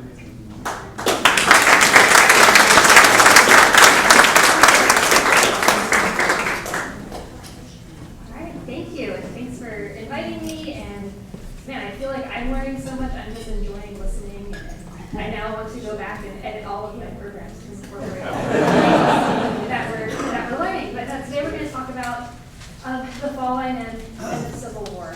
And I thought this was a great opportunity to build a small talk with a slightly different framing than we would usually use at the battlefield, framing it around specifically the fall line and the geography and how landscapes influence the movement of people and how the movement of people influence the course of history. And you see that here during the Civil War. And thinking about this, really going to focus on two different particular instances where this happens in a big way during the Civil War. But first, we'll do a little background and just think about this region within the greater context of the American Civil War. I'm sure you know who Fredericksburg is, right? We're between the two capitals. At the park, sometimes that's all, so we're between the two capitals, so there's going to be a lot of military action here. But it's not just the capitals, right? It's the fact that the river is here, the mountains are to our west, and you've got all of these transportation routes leading from connecting to Fredericksburg, connecting Fredericksburg to all of these places. In the 1840s and 50s, the city's residents were busy building a lot of this infrastructure. Things like mills along the river, roads connecting the town inland to Fredericksburg, and the railroads connecting Fredericksburg to Washington, D.C. and to Richmond. By 1860, Fredericksburg's population was a little over 5,000 people, 1/3 of them enslaved. And the slave trade was also active in Fredericksburg, largely for the same reasons you see these roads here. It's a place that's connecting Fredericksburg with other places.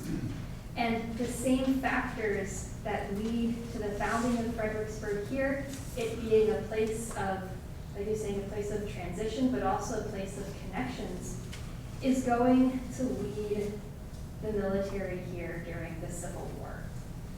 Now, this situation was not, did not go unnoticed by both the population of Fredericksburg and by people in the military in the 1860s. This quote comes from Jefferson Davis, who visited Fredericksburg in February 1862.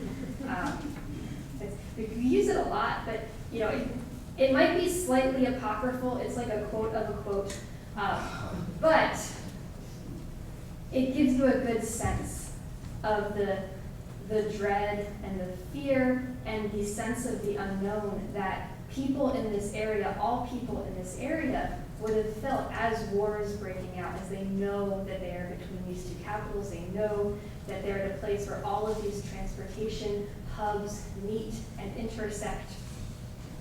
And this happens quite early on. The military people come to Fredericksburg.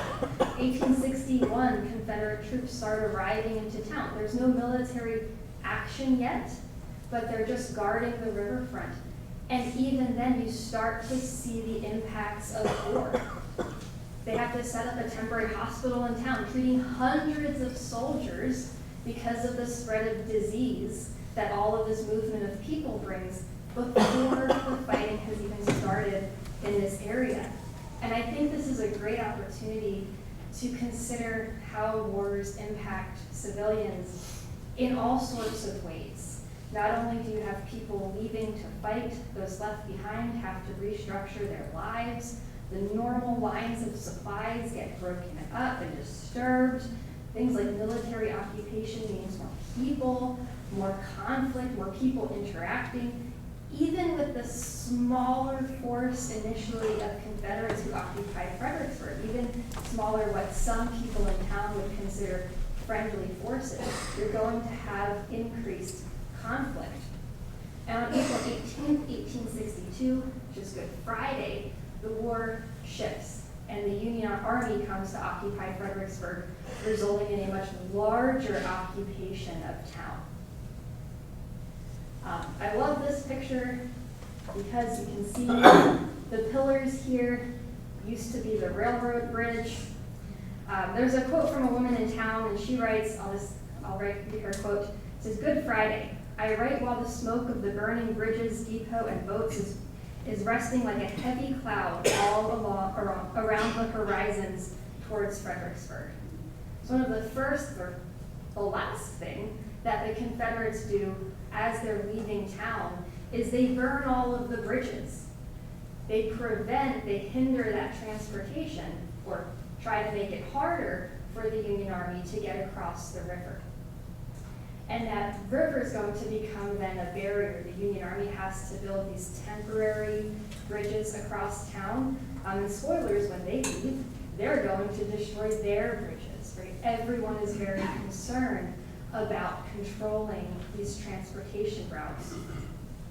But as much as the white residents of Fredericksburg reacted to the Union occupation with fear, and there's a million stories of them very quick to let U.S. soldiers that they were not happy with their presence. Fredericksburg's black residents had a very different perception of the Union Army coming into town. If you've been to our visitor center, you've probably heard quoted John Washington before. He was an enslaved man who worked in a hotel downtown, and I'm just going to read what he wrote about April 18th, because even if you've heard it before, I just think it's a very powerful vision of these two opposing perspectives of the U.S. Army coming in. He writes, in less time than it takes me to write these lines, every white man was out the house, but every manservant was out on the housetop, looking over the river at the Yankees, for their glistening bayonets could be easily seen. I could not begin to express my newborn hopes, for I felt like I was certain of my freedom now. And that day, John Washington crosses the river to freedom. So we see these two very different reactions to the arrival of the U.S. Army, and it's a really poignant example of how different Southerners understood the war and what change they hoped or feared the war would bring. As the summer of 1862 goes on, the trend that John Washington, I would say he started, because lots of people had run to the Union Army, but that's April. He's one of the first accounts that we have of someone leaving. The very day that the Union Army shows up, people were doing this throughout the summer. There's lots of accounts in town of, mostly from diarists, from white women who lived in town who are writing, so-and-so's servant ran away today. There's dozens of examples of us seeing this happening. In Fredericksburg, the Army sets up these temporary barracks, and one soldier estimated that there were about 200 enslaved people coming into town every day. The numbers are really huge. Now this particular photo, and if you're familiar with this photo, you know it wasn't actually taken at the Fall Line. This is at Hal Ford. It's near Rappahannock Station, so it's way further up. But I love this photo because it was taken on August 19th. So this is towards the end of that summer. And wars never stay the same, right? There's constantly this shifting. In August, the Union Army was abandoning this line. So they were heading north again. And as they're heading north, there's this marked increase in formerly enslaved people seeking freedom crossing the river. And that's the day that this photo was taking place. You see there's a family here or relations. We don't know the individuals in the photo, surrounded by Union soldiers, and they're crossing the river. A similar instance happened, though I don't have a photo of it, right here at Falmouth.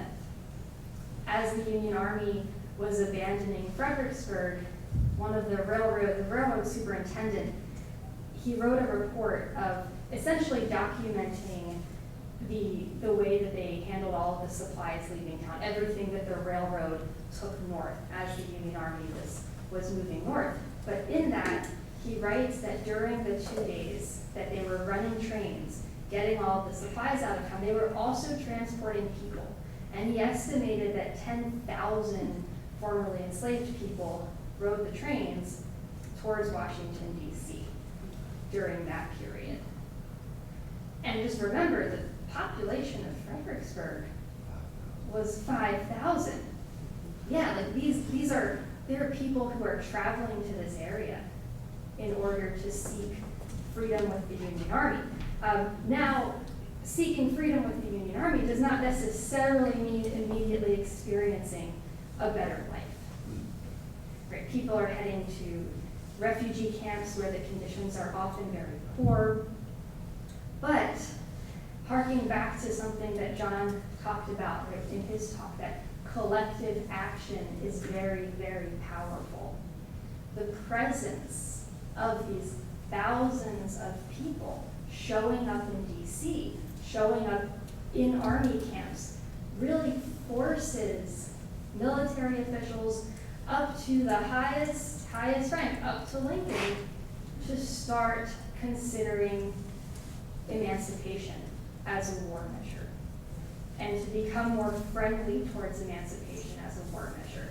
The first draft of the Emancipation Proclamation happens in the summer of 1862. It gets released later in the year. We'll get to that. But all of this collective action, it instigates this change. But change is slow, right? Permanent change, in the case of the Civil War, would be dependent on the success of the U.S. Army. They abandon this area in August, they come back in November. And that leads us to the second sort of main point that revolves around the fall line that I'm going to address today, and that's the Battle of Fredericksburg. The Army leaves, and then the war shifts again, and the Army comes back. They're coming back with slightly different circumstances. They've got a new general on board. This is post-Antietam. Lincoln has already announced the preliminary Emancipation Proclamation, so people know that this change in policy is coming.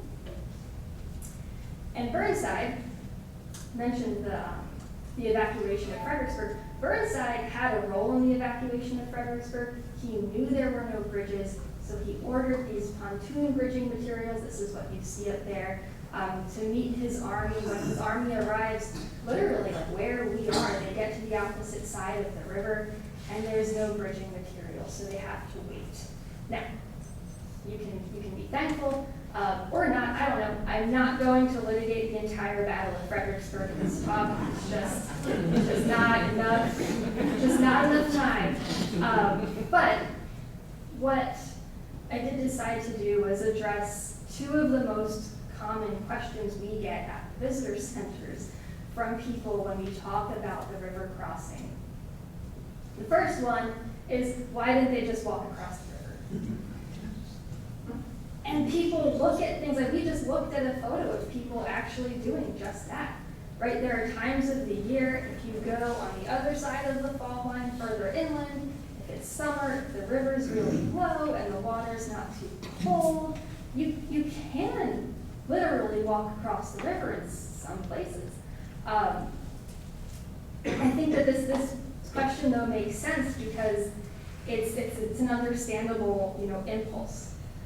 So when we address this question, generally we talk about logistics. I think all historians can get tunnel vision, but sometimes military history especially, we tend to think about Army war equals soldiers, and forget that Army war equals, someone said it, logistics. It's not just the soldiers, right? They need supplies. They have lots and lots and lots of food and wagons and cannons that need to come with them. So you might be able to send some cavalry guys across the river. You could certainly send, a few regiments across the river, but they're not going to last very long if they don't have their supplies with them. So you need something more permanent to take those supplies across. Now, Burnside actually did consider going upstream a little bit, but we'll get there in a second, to those places where they could just walk across. That was part of the initial plan. He decided to abandon that. So that's the first question that we get a lot. The second question that we get a lot is, why didn't they cross somewhere else? And this one also, again, it makes a lot of sense. And if you've ever read about the Battle of Fredericksburg, I'm sure I thought it. I think almost everyone thinks this when you read about how futile ultimately the Union Army's effort ends up being in this battle. But why did they cross somewhere else? This is where you also have to think about, and it's a great chance to educate people about the fall line and the nature of the river here. So this is a self-portrait of Alfred Woad at that dam that no longer exists. It's one of the only self-portraits we have of him. I love this picture for so many reasons. But further upriver, the areas where the water was a little bit lower, Burnside initially planned to try to send some cavalry across without pontoon bridges. When they actually investigated the area, they found that the water was running too fast and too high because there had been some rains, and they really wouldn't be passable without more bridging material, which sets up another whole logistical issue, and they just abandoned that issue right away. Now, they also do consider going further away from the fall line downstream at Skinker's Neck. So this is just a few miles, oh gosh, I don't know which direction I'm in, that way? Thank you. Yeah, west, thank you, I don't know where I am. Skinker's Neck is also, the width of the river is about as wide as Fredericksburg. It's about 400 feet. You can lay a pontoon bridge across there. And there's an advantage to this, which is you would be near Port Royal, where the river gets really, really wide, about 1,400 feet across. I prefer this picture, just this was a few days ago, just because I think when you look at the Rappahannock every day, and then all of a sudden you get out there, like, oh man, the river really does change. Yes. And it's, I think, experiencing how the river changes, not just theoretically talking about it, seeing how rocky it is upstream, and you get this. It's very tidal, it's very wide.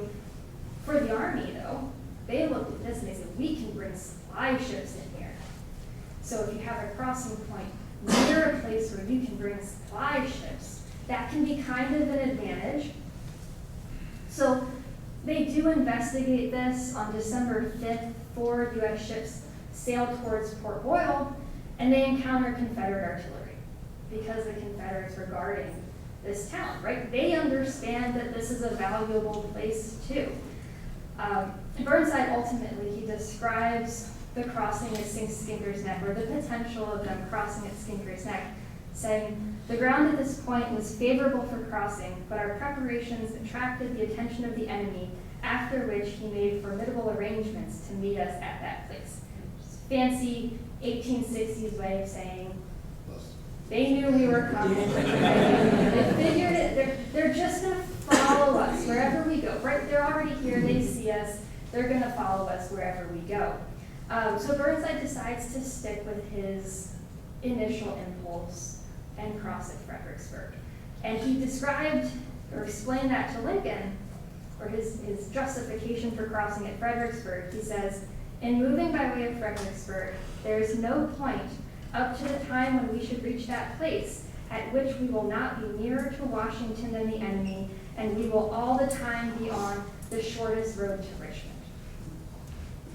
So he decided that the existence of those transportation routes was the critical determining factor. He wanted to be on the shortest road to Richmond. If they're gonna find us anyway, we might as well cross here.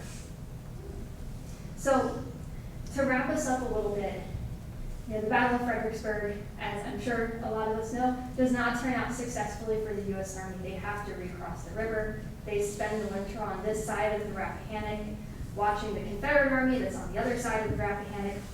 But the war moves forward. I mentioned earlier that the hundreds and thousands of enslaved people crossing over into Union line push Union officials and ultimately Lincoln into adopting the Emancipation Proclamation. There's some concern after this battle with how poorly it went, that Lincoln wouldn't actually put that into effect on January 1st, 1863. He does. And, it's the Emancipation Proclamation will, again, I think this is moving in a circle. We're starting talking about how landscapes influence the movement of people and how the movement of people are going to influence the course of the war. And then you have something like the Emancipation Proclamation coming into effect. And that, again, is going to influence how people move around on the landscape. So one of the things that having to make a program around the fall line really forced me to reflect on a lot was how all of these things are so interconnected. And something that I think we should all, actively do as we are even, recreating on the river or crossing over on the bridge or reading a history book, right, is think about how the landscape is an active, participant or historical actor in shaping the history that led us to being who we are and what we are today.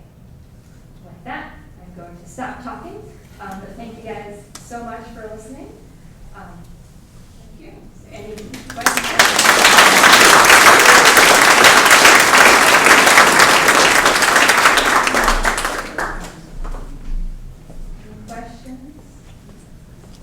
Yeah. Yeah, around the Civil War time, any idea kind of what was happening right south of the battlefield, towards like Mine Road, Lee's Hill? Is that like the outskirts? So that's part of the battle. Yeah. So like Lee's Hill, like Prospect Hill, that's part of. Is that what we're talking about? Yeah, you know that pyramid? Yeah, that's part of the battle. Right by there. Yep, absolutely. So Burnside actually attacks in two places. Once they get across the river, they lay 6 bridges across the river in 3 different locations. Once they get across, he attacks in 2 places. The first is downtown. The second is where you are. He attacks both of those simultaneously. Neither really successful. But the Fredericksburg, in-town actions were dramatically lopsided. So sometimes, especially the memory of the Battle of Fredericksburg, the stuff that happened over at Prospect Hill, sometimes gets a little bit shoved to the side. But they were equally important attacks for the Army. Yeah. Thank you, Mary. Thank you.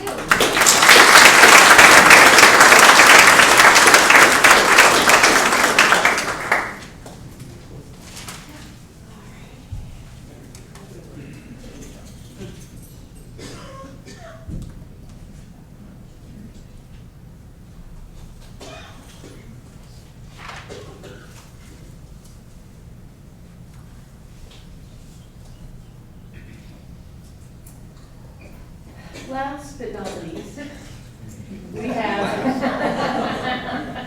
have Mike Lott, who is the Regional Supervisor / Northern Region Steward with the Department of Conservation and Recreation. Mike, come on up.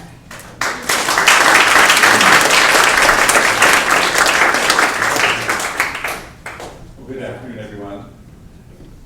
Michelle asked me to talk a little bit about Potomac Creek Heronry at Crow's Nest Natural Area Preserve and its relationship to the fall line. Whereas a lot of people around the area call it sort of the Heron Highway. Any of you who live or relatively frequently drive up Route 1, you'll frequently see great blue herons coming north and south. And they are basically coming from the Heronry at Crow's Nest down to the fall line on the Rappahannock.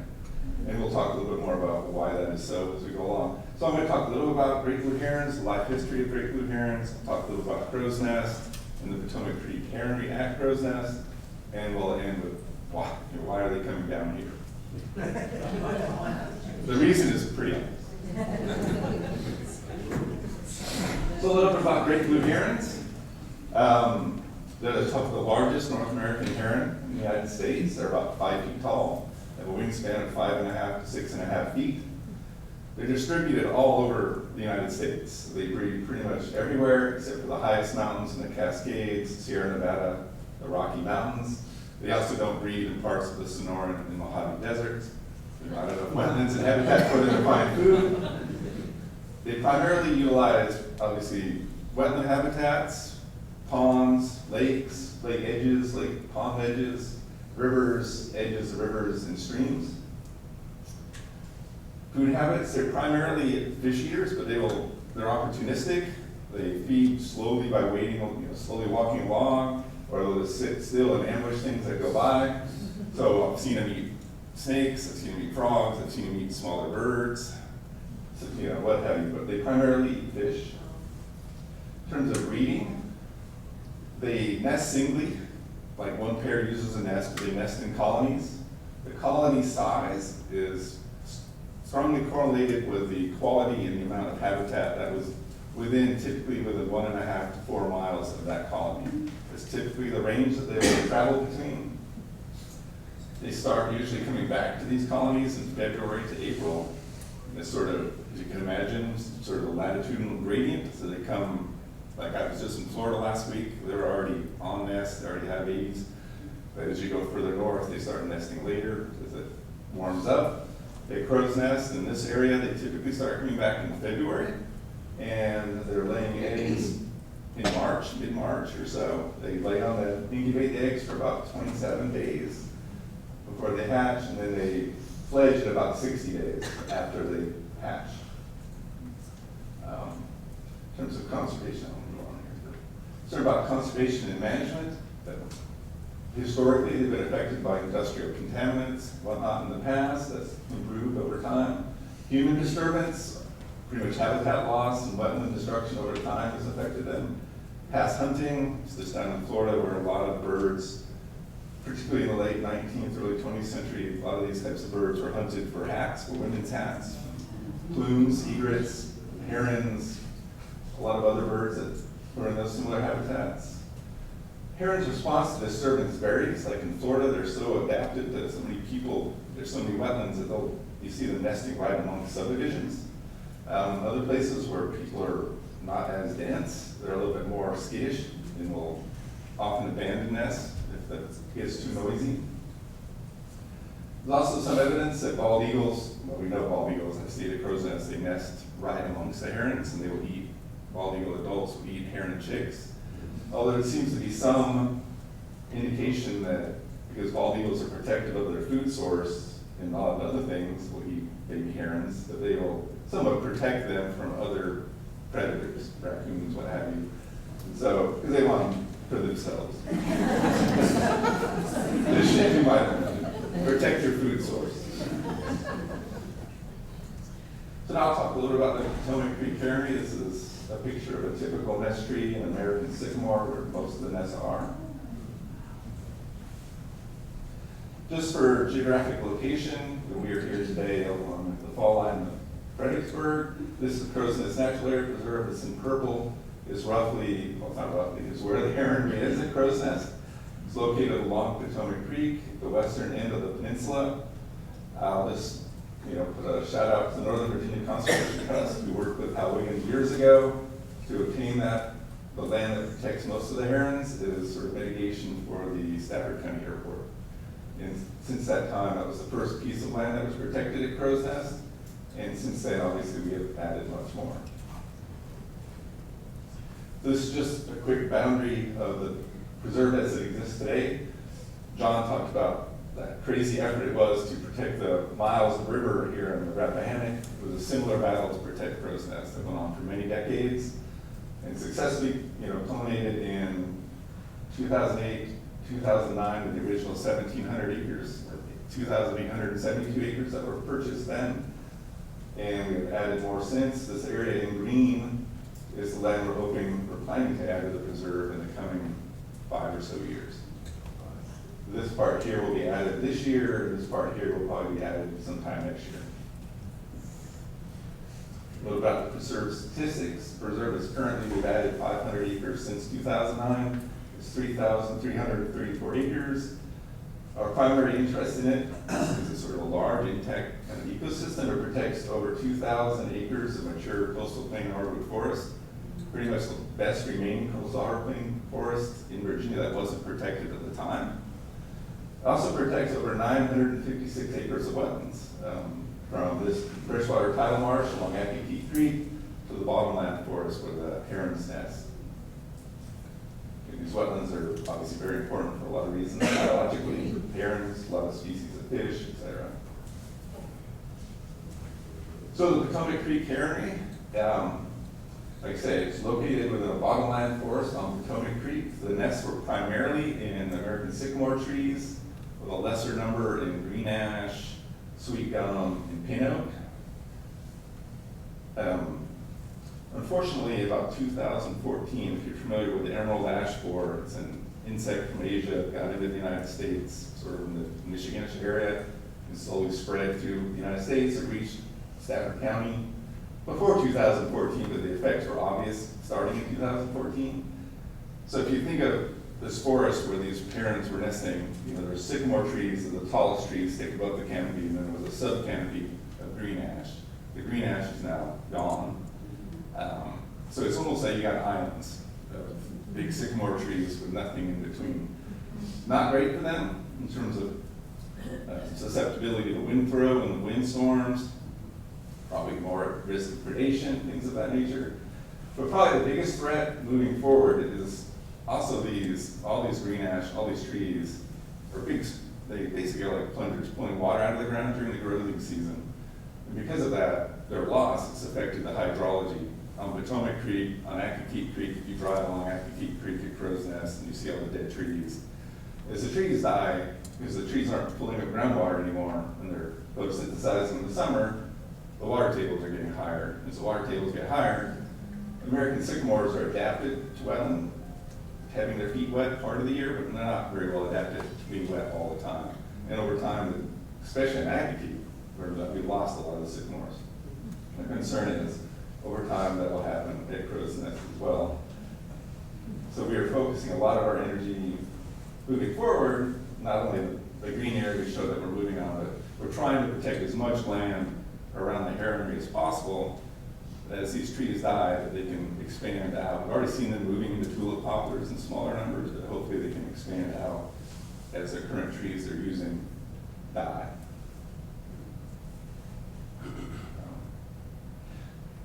So we've been counting the nests out of Crow's Nest. I've been hoping since 2007 when I used to work for Stafford County. I think I started doing it annually in 2005. We locate all the trees that have nests. We tag them with forest tags, locate them with a GPS. And obviously we keep track of the different trees that they're utilizing. So this is just a map of all the nests that we've been focusing on the last 10 years or so. So again, so they're concentrated in this west corner, southwest corner of the preserve. They're sort of mostly north and south and east of a really large beaver dam on Potomac Creek. The nests that are in red are ones that are active currently over the last 3 years. The ones in blue were sort of active 4, 5, 6 years ago, and the ones in purple are more historic that are no longer being used. A lot of those were trees that were green ash trees that have died, so obviously they can't use them anymore. Well, actually, they'll keep using them until they completely collapse. So that's just sort of giving you an idea how many nest trees we have out there. So we go out there every January, so we're not really going out there when they're on the nests. So it's sort of a snapshot of what we think was occurring in the previous nest season. We have started going out now every other year. with the Silver family, giving us access to their property, and we're flying a drone over them, because it's nice to know how many of these nests are actually being utilized every year. So we're starting to do that as well, and see how they're doing. We know this heronry's been there a long time, so this is nest counts. The earliest nest count I know of is from 1984, when they counted over 650 nests there. This was probably done by the Center for Conservation Biology at the University of William and Mary. They were doing it with airplanes. I think this heronry probably dates back to early 20th century, probably when it was. You go back to the 1937 aerial photograph, you can tell that the forest was there at that point. We know it wasn't there probably 20, 30 years before that, because you can see evidence of agriculture and farming, so it was probably gone. But I suspect it may have been a heronry before that, but they probably came back and started using it again after the forest came back, sort of after the Civil War. You can see sort of starting when we started doing this count, so right around 300. This dip here was because of a really bad string of thunderstorms went through Stafford in 2008, wiped out a lot of the nests, particularly on the west side of the pond. That's why that dipped the following year. That was a bad one because that unfortunately came through when the babies were still on the nests, so they lost a lot of them.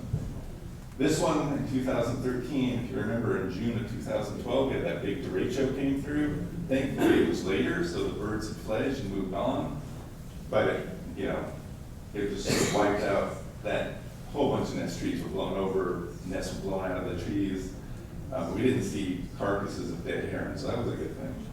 But it also shows why we go out there with the drones, because it's sort of an artificial number, because there were probably more nests that were active that year than what we could show because of what happened. But unfortunately, what we're still seeing is sort of a slow but steady-ish decline. So now we're sort of staying around 200 nests a year right now. So it's still doing pretty well. But again, why the conservation focus is on adding as much land to protect that heron as much as we can. So, why are the herons at Crow's Nest coming down to the Rappahannock? This is again a picture of one just flying up and down Route 1. This is a picture, he was in that slideshow earlier. I kind of feel stupid that I didn't think to go on Facebook and look for better pictures, because there are better pictures on that from Facebook than the ones I have. This is looking down over 30 plus herons just foraging on the fall line. This is a picture that was in the Freelance Star, probably around 2012. So why are they coming here? I mean, they're coming here because, like I say, they will fly within a 5-mile radius of the nest colony looking for good food sources. There's great food sources around Crow's Nest, but right now, through late March and April, as anadromous fish, the herring, American shad, and others migrate upstream, it's sort of a smorgasbord for them. So the food is really, really concentrated for sort of a narrow window in time. The birds have evolved to realize this food source is there. Not just them, as I'll show you, but so they're all coming down to the Rappahannock during this month-long period where they can take advantage of this. Not only for them, but it's also the peak time when the babies are hatching. So it's a lot of food that they can get and take back to the rookery to feed the babies at this particular important time as they're being born. Anadromous fish, as you know, they're sort of fish that spend part of their year in the ocean in salt water, and then they come back to their spawning grounds upstream on the Rappahannock. Obviously, salmon, are also anadromous fish on the Rappahannock. They're probably the most famous one that we all eat. Eels, lampreys, or other examples that come up. But for the importance of this talk, it's really the herring. So on the top is American shad, which is sort of a rare fish that's protective. You got alewife, hickory shad, which is pretty common in blueback herring. So these are the fish that the herons are coming down here to take advantage of. Not only them, you see all the fishermen lined up on the shore, out in the river in their waders. Everybody's out here taking advantage of this during this time of year. Earlier we talked about the Emery Dam and its removal. So the Emery Dam for anadromous fish was essentially a barrier. They could not migrate up to their spawning grounds past that. So it was, as John mentioned, up into the Rappahannock, and others moved to get the embryo dam removed starting in the 1980s. Oops. And in February, I guess, of 2004, it was reached and removed. I know the Department of Wildlife Resources got out the surveys and it found that herring now are moving further upstream. So it has improved the habitat for the herons and others. This is when I wish I'd gone online on Facebook and found better pictures. A friend of mine took this picture where you can see again, it's like there was probably about a dozen or so herons that are just lined up on the rocks and just picking off the fish as they swim by. At Crow's Nest in the last 7 or 8 years ago, I had American white pelicans that moved in on Potomac Creek to essentially do the same thing. They just come in like 100 of them, and you kind of, if you see brown pelicans, they plunge dive. American white pelicans don't. They basically will corral fish amongst them, and then they just scoop them out of the water. And they're pretty efficient at it. I'm sure it's not only, you go out there right now, double-crested cormorants, you see them, they peak, right? I mean, a lot of times in the river you see 1 or 2, but in the next month, you might see over 100 of them. It's the same reason. They know the food is here, so they're coming. That slideshow, you saw lots of ospreys, bald eagles are the same. They're all here. Bald eagles are there basically to take the food from the ospreys and have flies. They don't have to pinch it themselves. But I'm sure, I mean, I've not done any research, but I'm sure other animals, mammals, fish, I'm thinking otters, river otters, I'm sure are taking advantage of this as well. A lot of food available at a very short period of time. But that's, in a nutshell, why our herons are coming down here, why it's so important. The river was protected. It's an important food source for them at a critical time in their reproductive biology. Just in terms of acknowledgments, this is just sort of where I got some of the information from, where some of the photo credits, and thank my colleagues Mark and Megan who put some of the far more skilled with GIS than I am, so they put some of the presentation graphics together for me. And with that, I'll take any questions you may have.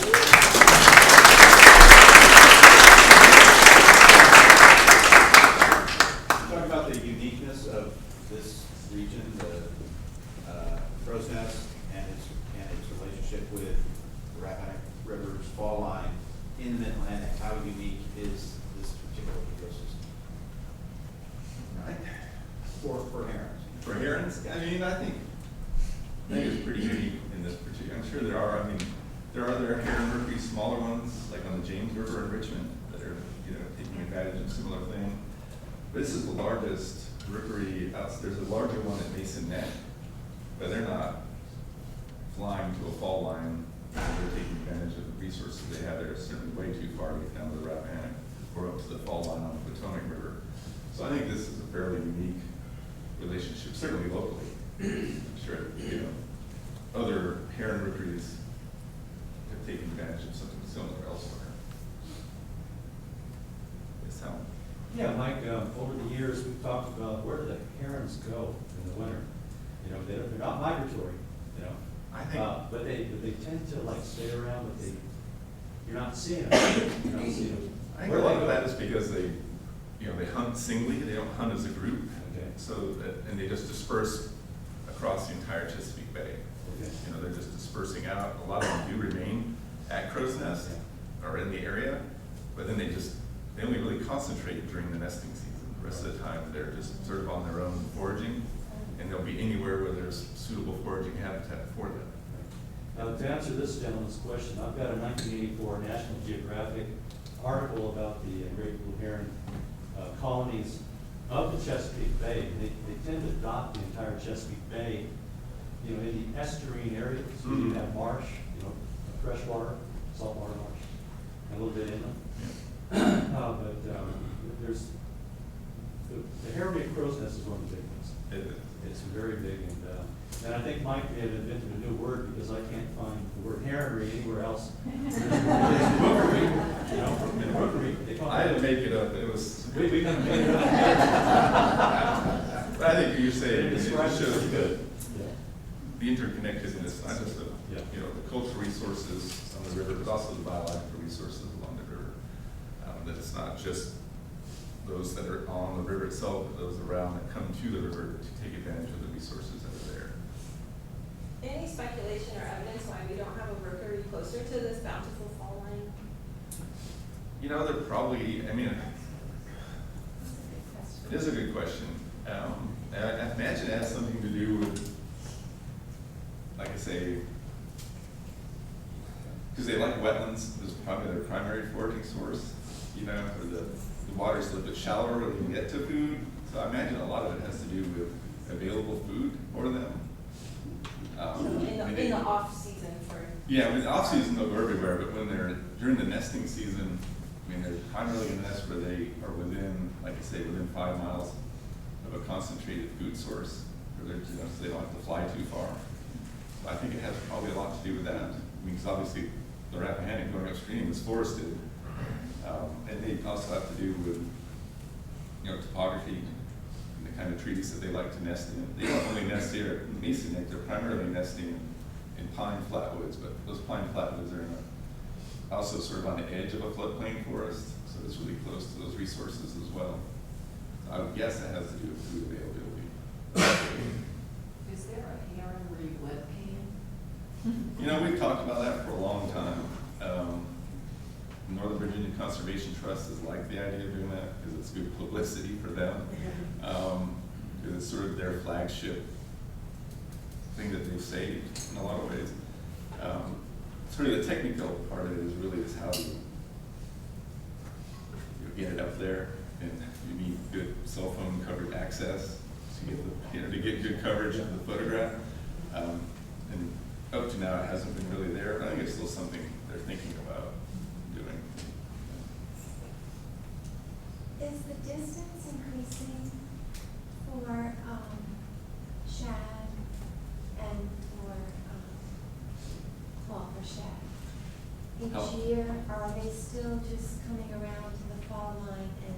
I think, I mean, I haven't, to be honest, read the literature how far, but I think they're going way upstream. I think they like to be in areas where there's small gravel, where they lay their eggs in the gravel pools, gravel shallows. So I think they're going probably up into the Rapidan. They're going pretty far upstream now that it's accessible to them. So there must be more rookeries because they don't like to be too far from that. No, I think, I mean, I know there's other smaller ones in Stafford County. There's a small one now at Aquia Harbor subdivision. There's one in there now. And I've seen a couple others that are more out in the Piedmont part of Stafford County, but some of them, they sort of formed and somebody built a subdivision next to them, so they moved on. She suggested something I probably don't want to share, that to answer her question, maybe it's something the congestion and the noise is not They definitely, like I say, it's funny, it's very regional how they respond to that. In Florida, where I just was, or I used to live, they're just very adapted to it. They'll nest, you know, right among the subdivisions. And basically the one on the James is right next to downtown. And in other areas, they're very, very susceptible to noise, especially early, I think, when they first build the nests. I think they're more likely to abandon the nest early. Once they've got chicks on it, they're not as likely to abandon it, but early in the nesting cycle, they're more likely to abandon it if it becomes too noisy and there's too much disturbance. Thank you.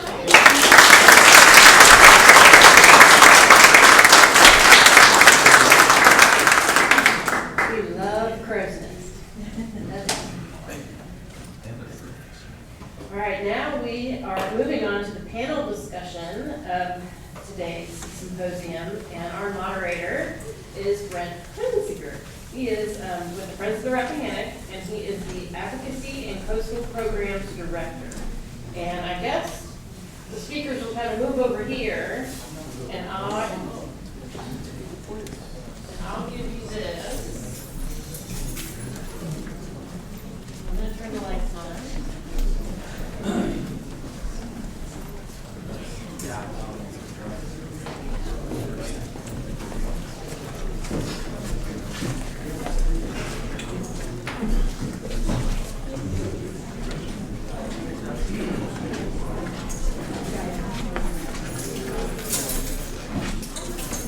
All right, are you all ready? Thanks again for everyone coming out.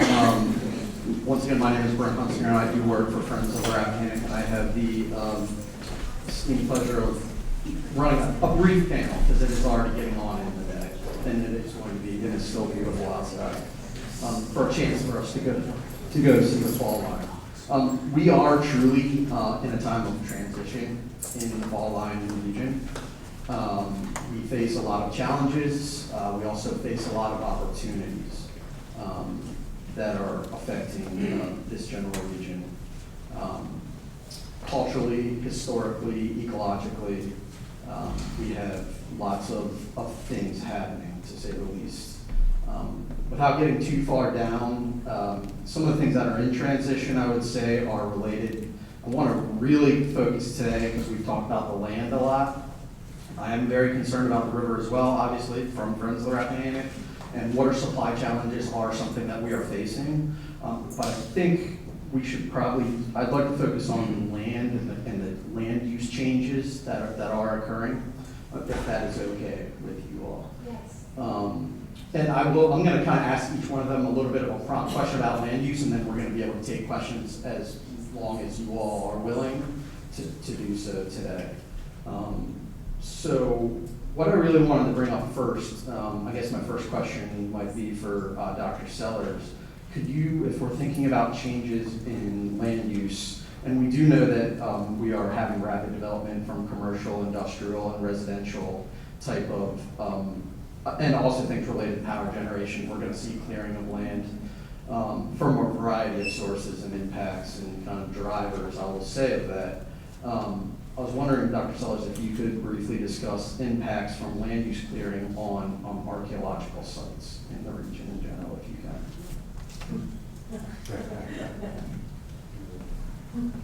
I look at written documents and not things in the ground. But I do think that is inevitable, right?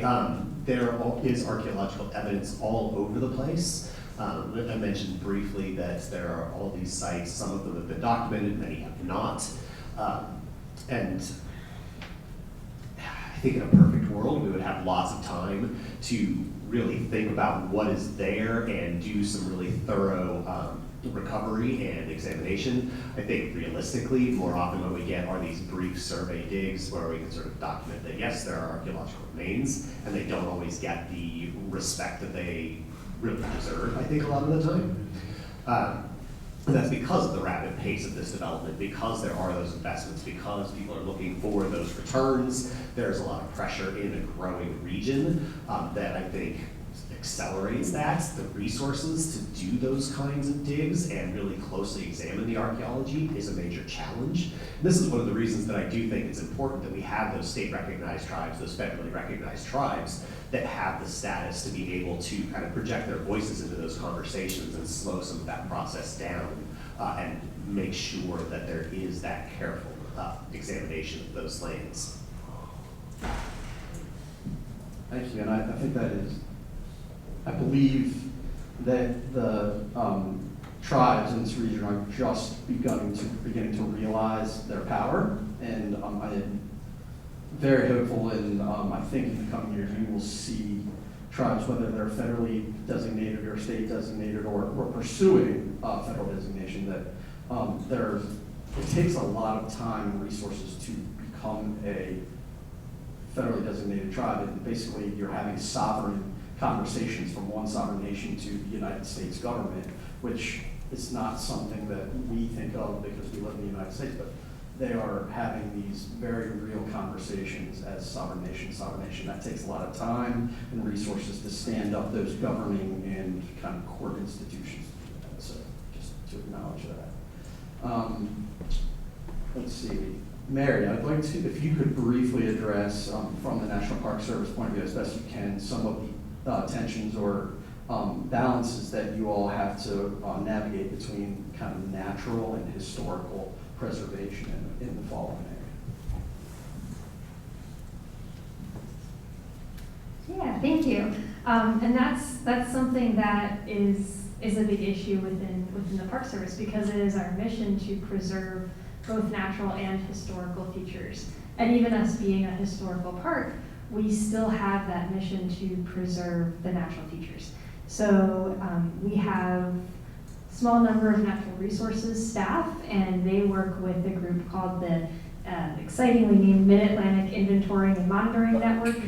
And they do a lot of monitoring of things like water quality in streams.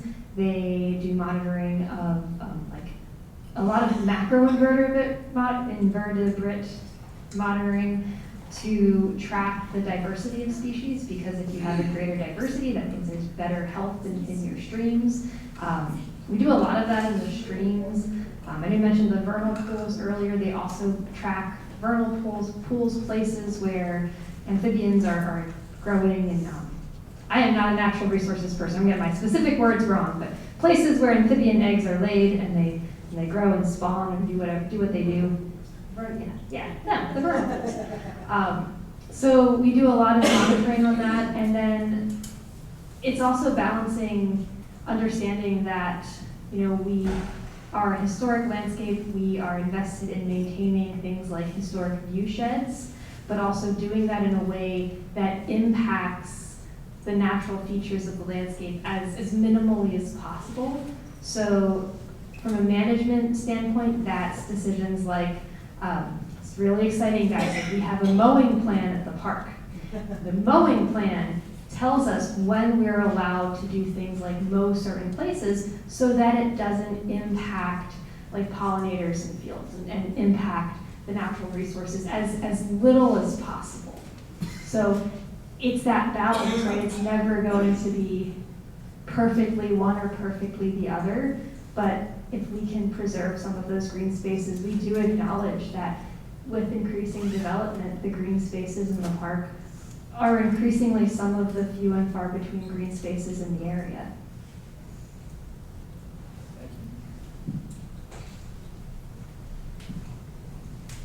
You mentioned view sheds. So view sheds can have kind of larger areas of land. And so, Mike, I was wondering if you could kind of address the importance in your mind, because we're talking about the Potomac, we're talking about the Rappahannock, a little bit more about a little bit why the importance of landscape scale conservation.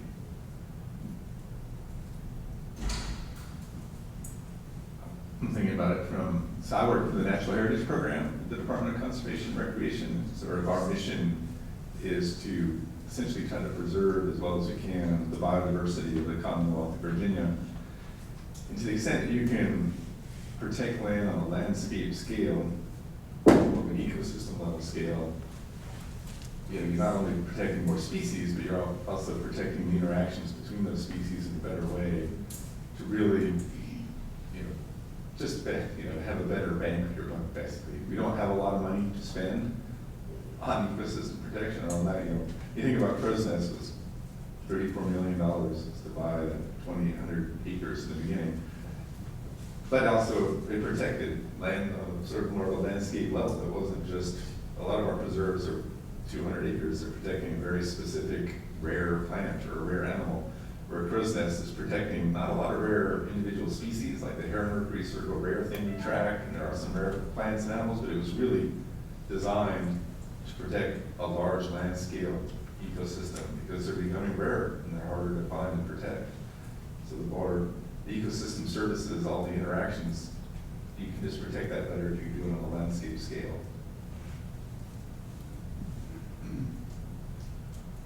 Right, and it's really important that we remember the connection between the Potomac and the Rappahannock when it comes to that, because they are, the herons are kind of dependent on the herring and the shad and the striped bass. And just so happens that the gentleman to my left might know a little bit more about, herring, striped bass, and maybe the current state of those fisheries a little bit. If you can talk a little bit more about kind of the trajectories of some of those fisheries and how that impacts, frankly, us, spending time here at the river, because the number of people has gone up in fishing, and it seems like our fisheries are in fluctuation. So when I came here in 2013, Brent and I and some buddies started fishing for shad here at Ficklin Island and down at Falmouth Beach. So that's 12 years ago, but each year there's more and more people. And that's a cool thing, in my opinion, because I want people to enjoy this, nature and the environment the way that I do, and I love to go fishing. The state of the fishery is kind of in flux. So I communicate a lot with our regional fisheries migratory fish specialist, a guy named Alan Weaver. Alan is with DWR. And some of the things that we've seen in recent years, according to Alan, who does things like electrofishing, you may have guys have seen them when they put the shock boats in the river and it stuns the fish momentarily so they can count them. And in certain fishes, they even take, they do dissections and like ear bones so they can determine age. Well, what our fisheries managers are seeing here at the Fall Line, hickory shad are pretty stable. Numbers have been pretty stable for 30 years. Alan's data goes back 30 years. American shad, that's the big shad. What some folks around here colloquially we call white shad. Numbers plummeted years ago to overfishing and probably a lot to do with dams. Not only like big dams, but little dams up in the creeks and tribs on the way here, as well as culverts that were maybe put in and now are up above the creek and the fish just can't get to the culvert. So anyway, white shad, American shad, numbers are gone for many, many years. Our fisheries biologists stocked American shad fry in the Rappahannock by the millions, and that program no longer exists because they just didn't come back. Striped bass numbers are healthy. Cool thing to note, last year, according to Alan, in March, now here, right now, we start to see the hickory shad and the herring, right? That's the first run. And then towards the end of April, we'll see the striped bass start to come back, and their numbers will increase as the hickory shad, the shad run drops off. The striper run builds into like mid-May. Last year, March, Alan's team is at Falmouth Beach, in that area, and they're shocking for a shad, and they get, each time they went, over the course of several weeks, they got 3 or 4 40 to 50 pound stripers. Think about that, Mr. Tip. Anybody that fishes here, we catch stripers, and if we catch one 15, 20 inches long, that's cool. That's a big fight on a light gear. We don't see 40 pound fish. I don't know if that kind of 40 pound fish, like in old timers talking about the good old days, I don't hear that.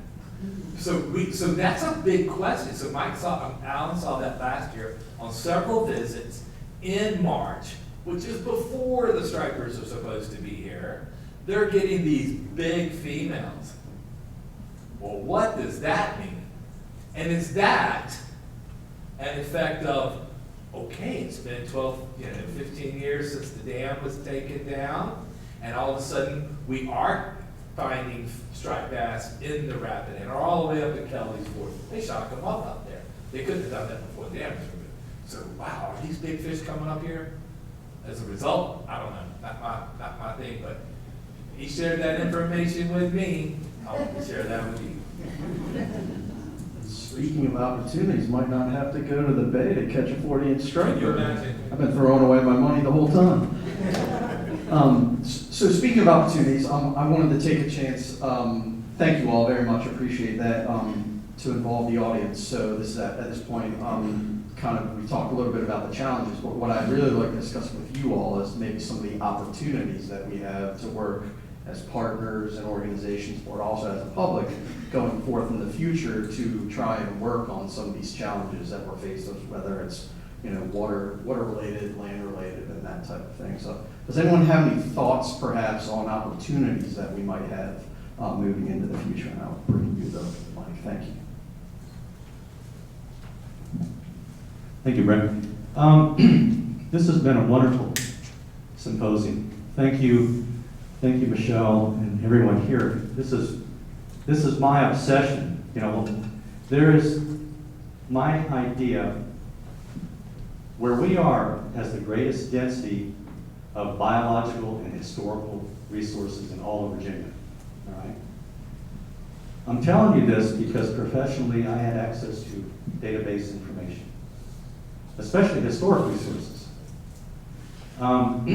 My question is, as a partner, if we want to learn more about the Rappahannock River and love it and get in it and experience what Woody's talking about and learn about, you know, the native people who are here, for the biological information, why can't there be an archive of information for the general public to come and access that information and learn something about their region rather than waiting for every 5 years for a symposium or trying to research something through Wikipedia?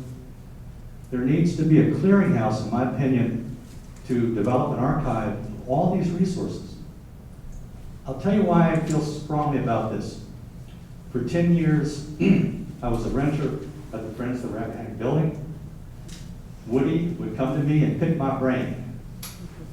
You know, people think of me as an authority in certain, I mean, I was lucky enough to have a job where I protected the environment for 30 years. And history, especially in this region. And, you know, I began to realize that this is getting reiterative. More, you know, it's this another intern or another volunteer at FOR or somebody from the University of Mary Washington coming to me to pick my brain. It's the same thing over and over again. Why can't there be a database, a clearinghouse? I'm not the clearinghouse. I'm going to be gone from this earth. Hopefully not anytime soon. But I've got information I've given to people over the years that I wish that it had been archived better. You know, I write about it. I've written books about it. It's not my books that are important. There needs to be an interactive website so everyone who's had an experience, either professionally or as a citizen on the Rappahannock River, can enter their story.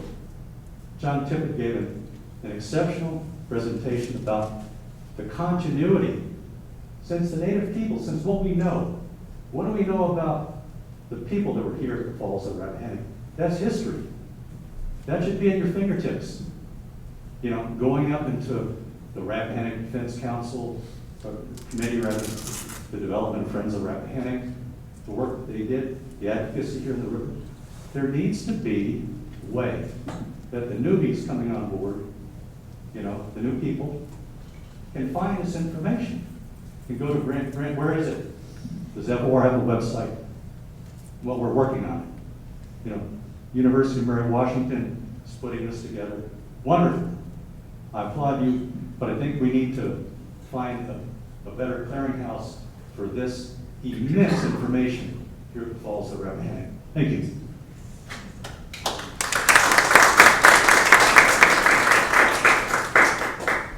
Anyone else? Would anyone else like to share opportunities that you see coming down the road? Yes, sir. Dave Rivera. I just want to make a quick comment. In the earlier discussion on indigenous, we didn't acknowledge Chief Boosie is here from the Rappahannock tribe. Chief, for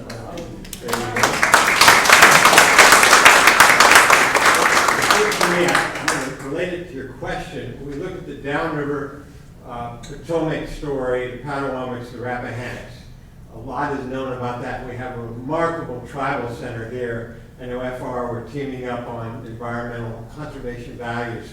The tribe is showcasing along with FOR. And then you go upriver to the Shenandoah.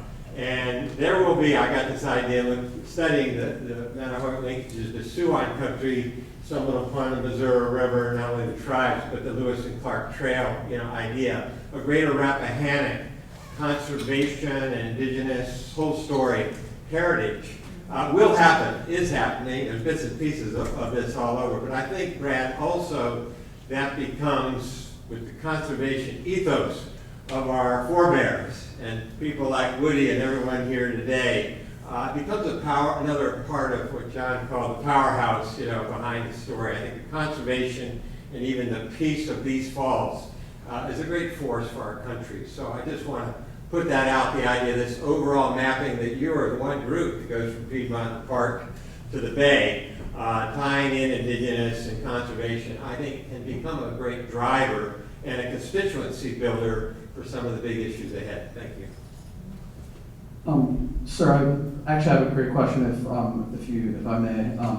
So from the perspective of traditional ecological knowledge, first of all, if you don't know, they've acquired 852 acres perhaps on the Rappahannock River down near New Post. That was a Nature Conservancy property that has a lot of old growth forest and endangered wetlands on it as well. And also land over here on Stafford. I was wondering if you could kind of talk about a little bit any plans you might have to integrate traditional ecological knowledge into your management of some of those lands. Thank you. We do have plans in place that have been drafted now with recently transferred the land back, some of the land back to the Potomac. Dr. Brad Hatcher is not here with us today. He is our chief tribal judge, but he's also friends with all these, friends a lot of Dave. And, you know, that's his background, that's his wheelhouse. So Brad is in preparation to put plans together. And we're excited about the future of the Potomac. You know, we haven't, up until the last several years, we have not had the opportunity that we need to express our people in this community that goes back for many, many years. You know, I live in a hamlet called White Oak, South Stafford, Virginia. My family's, both sides, has been there for hundreds of years. And I remain in a 5-mile radius all my life. You know, I think about the shade. I remember when I was a child, my grandfather, my great-grandfather would go out and they would catch these shad, preserve them. That was a way of life for food. And I miss that. I love saltfish. Anybody here eat saltfish before? I love them. Not good for the blood pressure, but I love them. So that's a way of life that I still love. And there's new opportunities coming each and every day. As history unfolds, people like Jason and Woody and good to see you, Mike, again. And that we work with all the time, FOR. We're in the process of doing some big things with FOR. Buckcock's still here? Is he gone? Buck's gone. Anyway, we're working with Buck on some few things coming in the future. So, yes, it's big, big plans for us. And we're excited about giving back even more than we have before. So thank you for the question.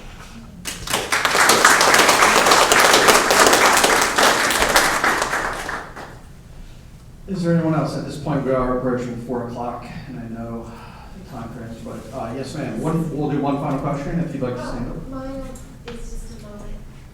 I'm just curious, are most of the people that come and fish for shad, like, we do catch and release, but are a lot taken out? So American shad you cannot keep. There are limits because there are not very many of them, so you cannot keep American shad. Yes. Hickory shad you are allowed to keep. There is no limit on the amount you can keep. A lot of people use them for cut bait for catfish and other types of bottom fishing. And then herring itself you cannot keep either because their So numbers that's are so not a down. concern of yours at all? People just taking it like they used to for... No, not at all. Because DWR and VMRC have regulated those harvest takes according to their numbers and fluctuations. Yes, ma'am. All right, with that, I think we will conclude this symposium. Thank you all to our panelists. And to our speakers.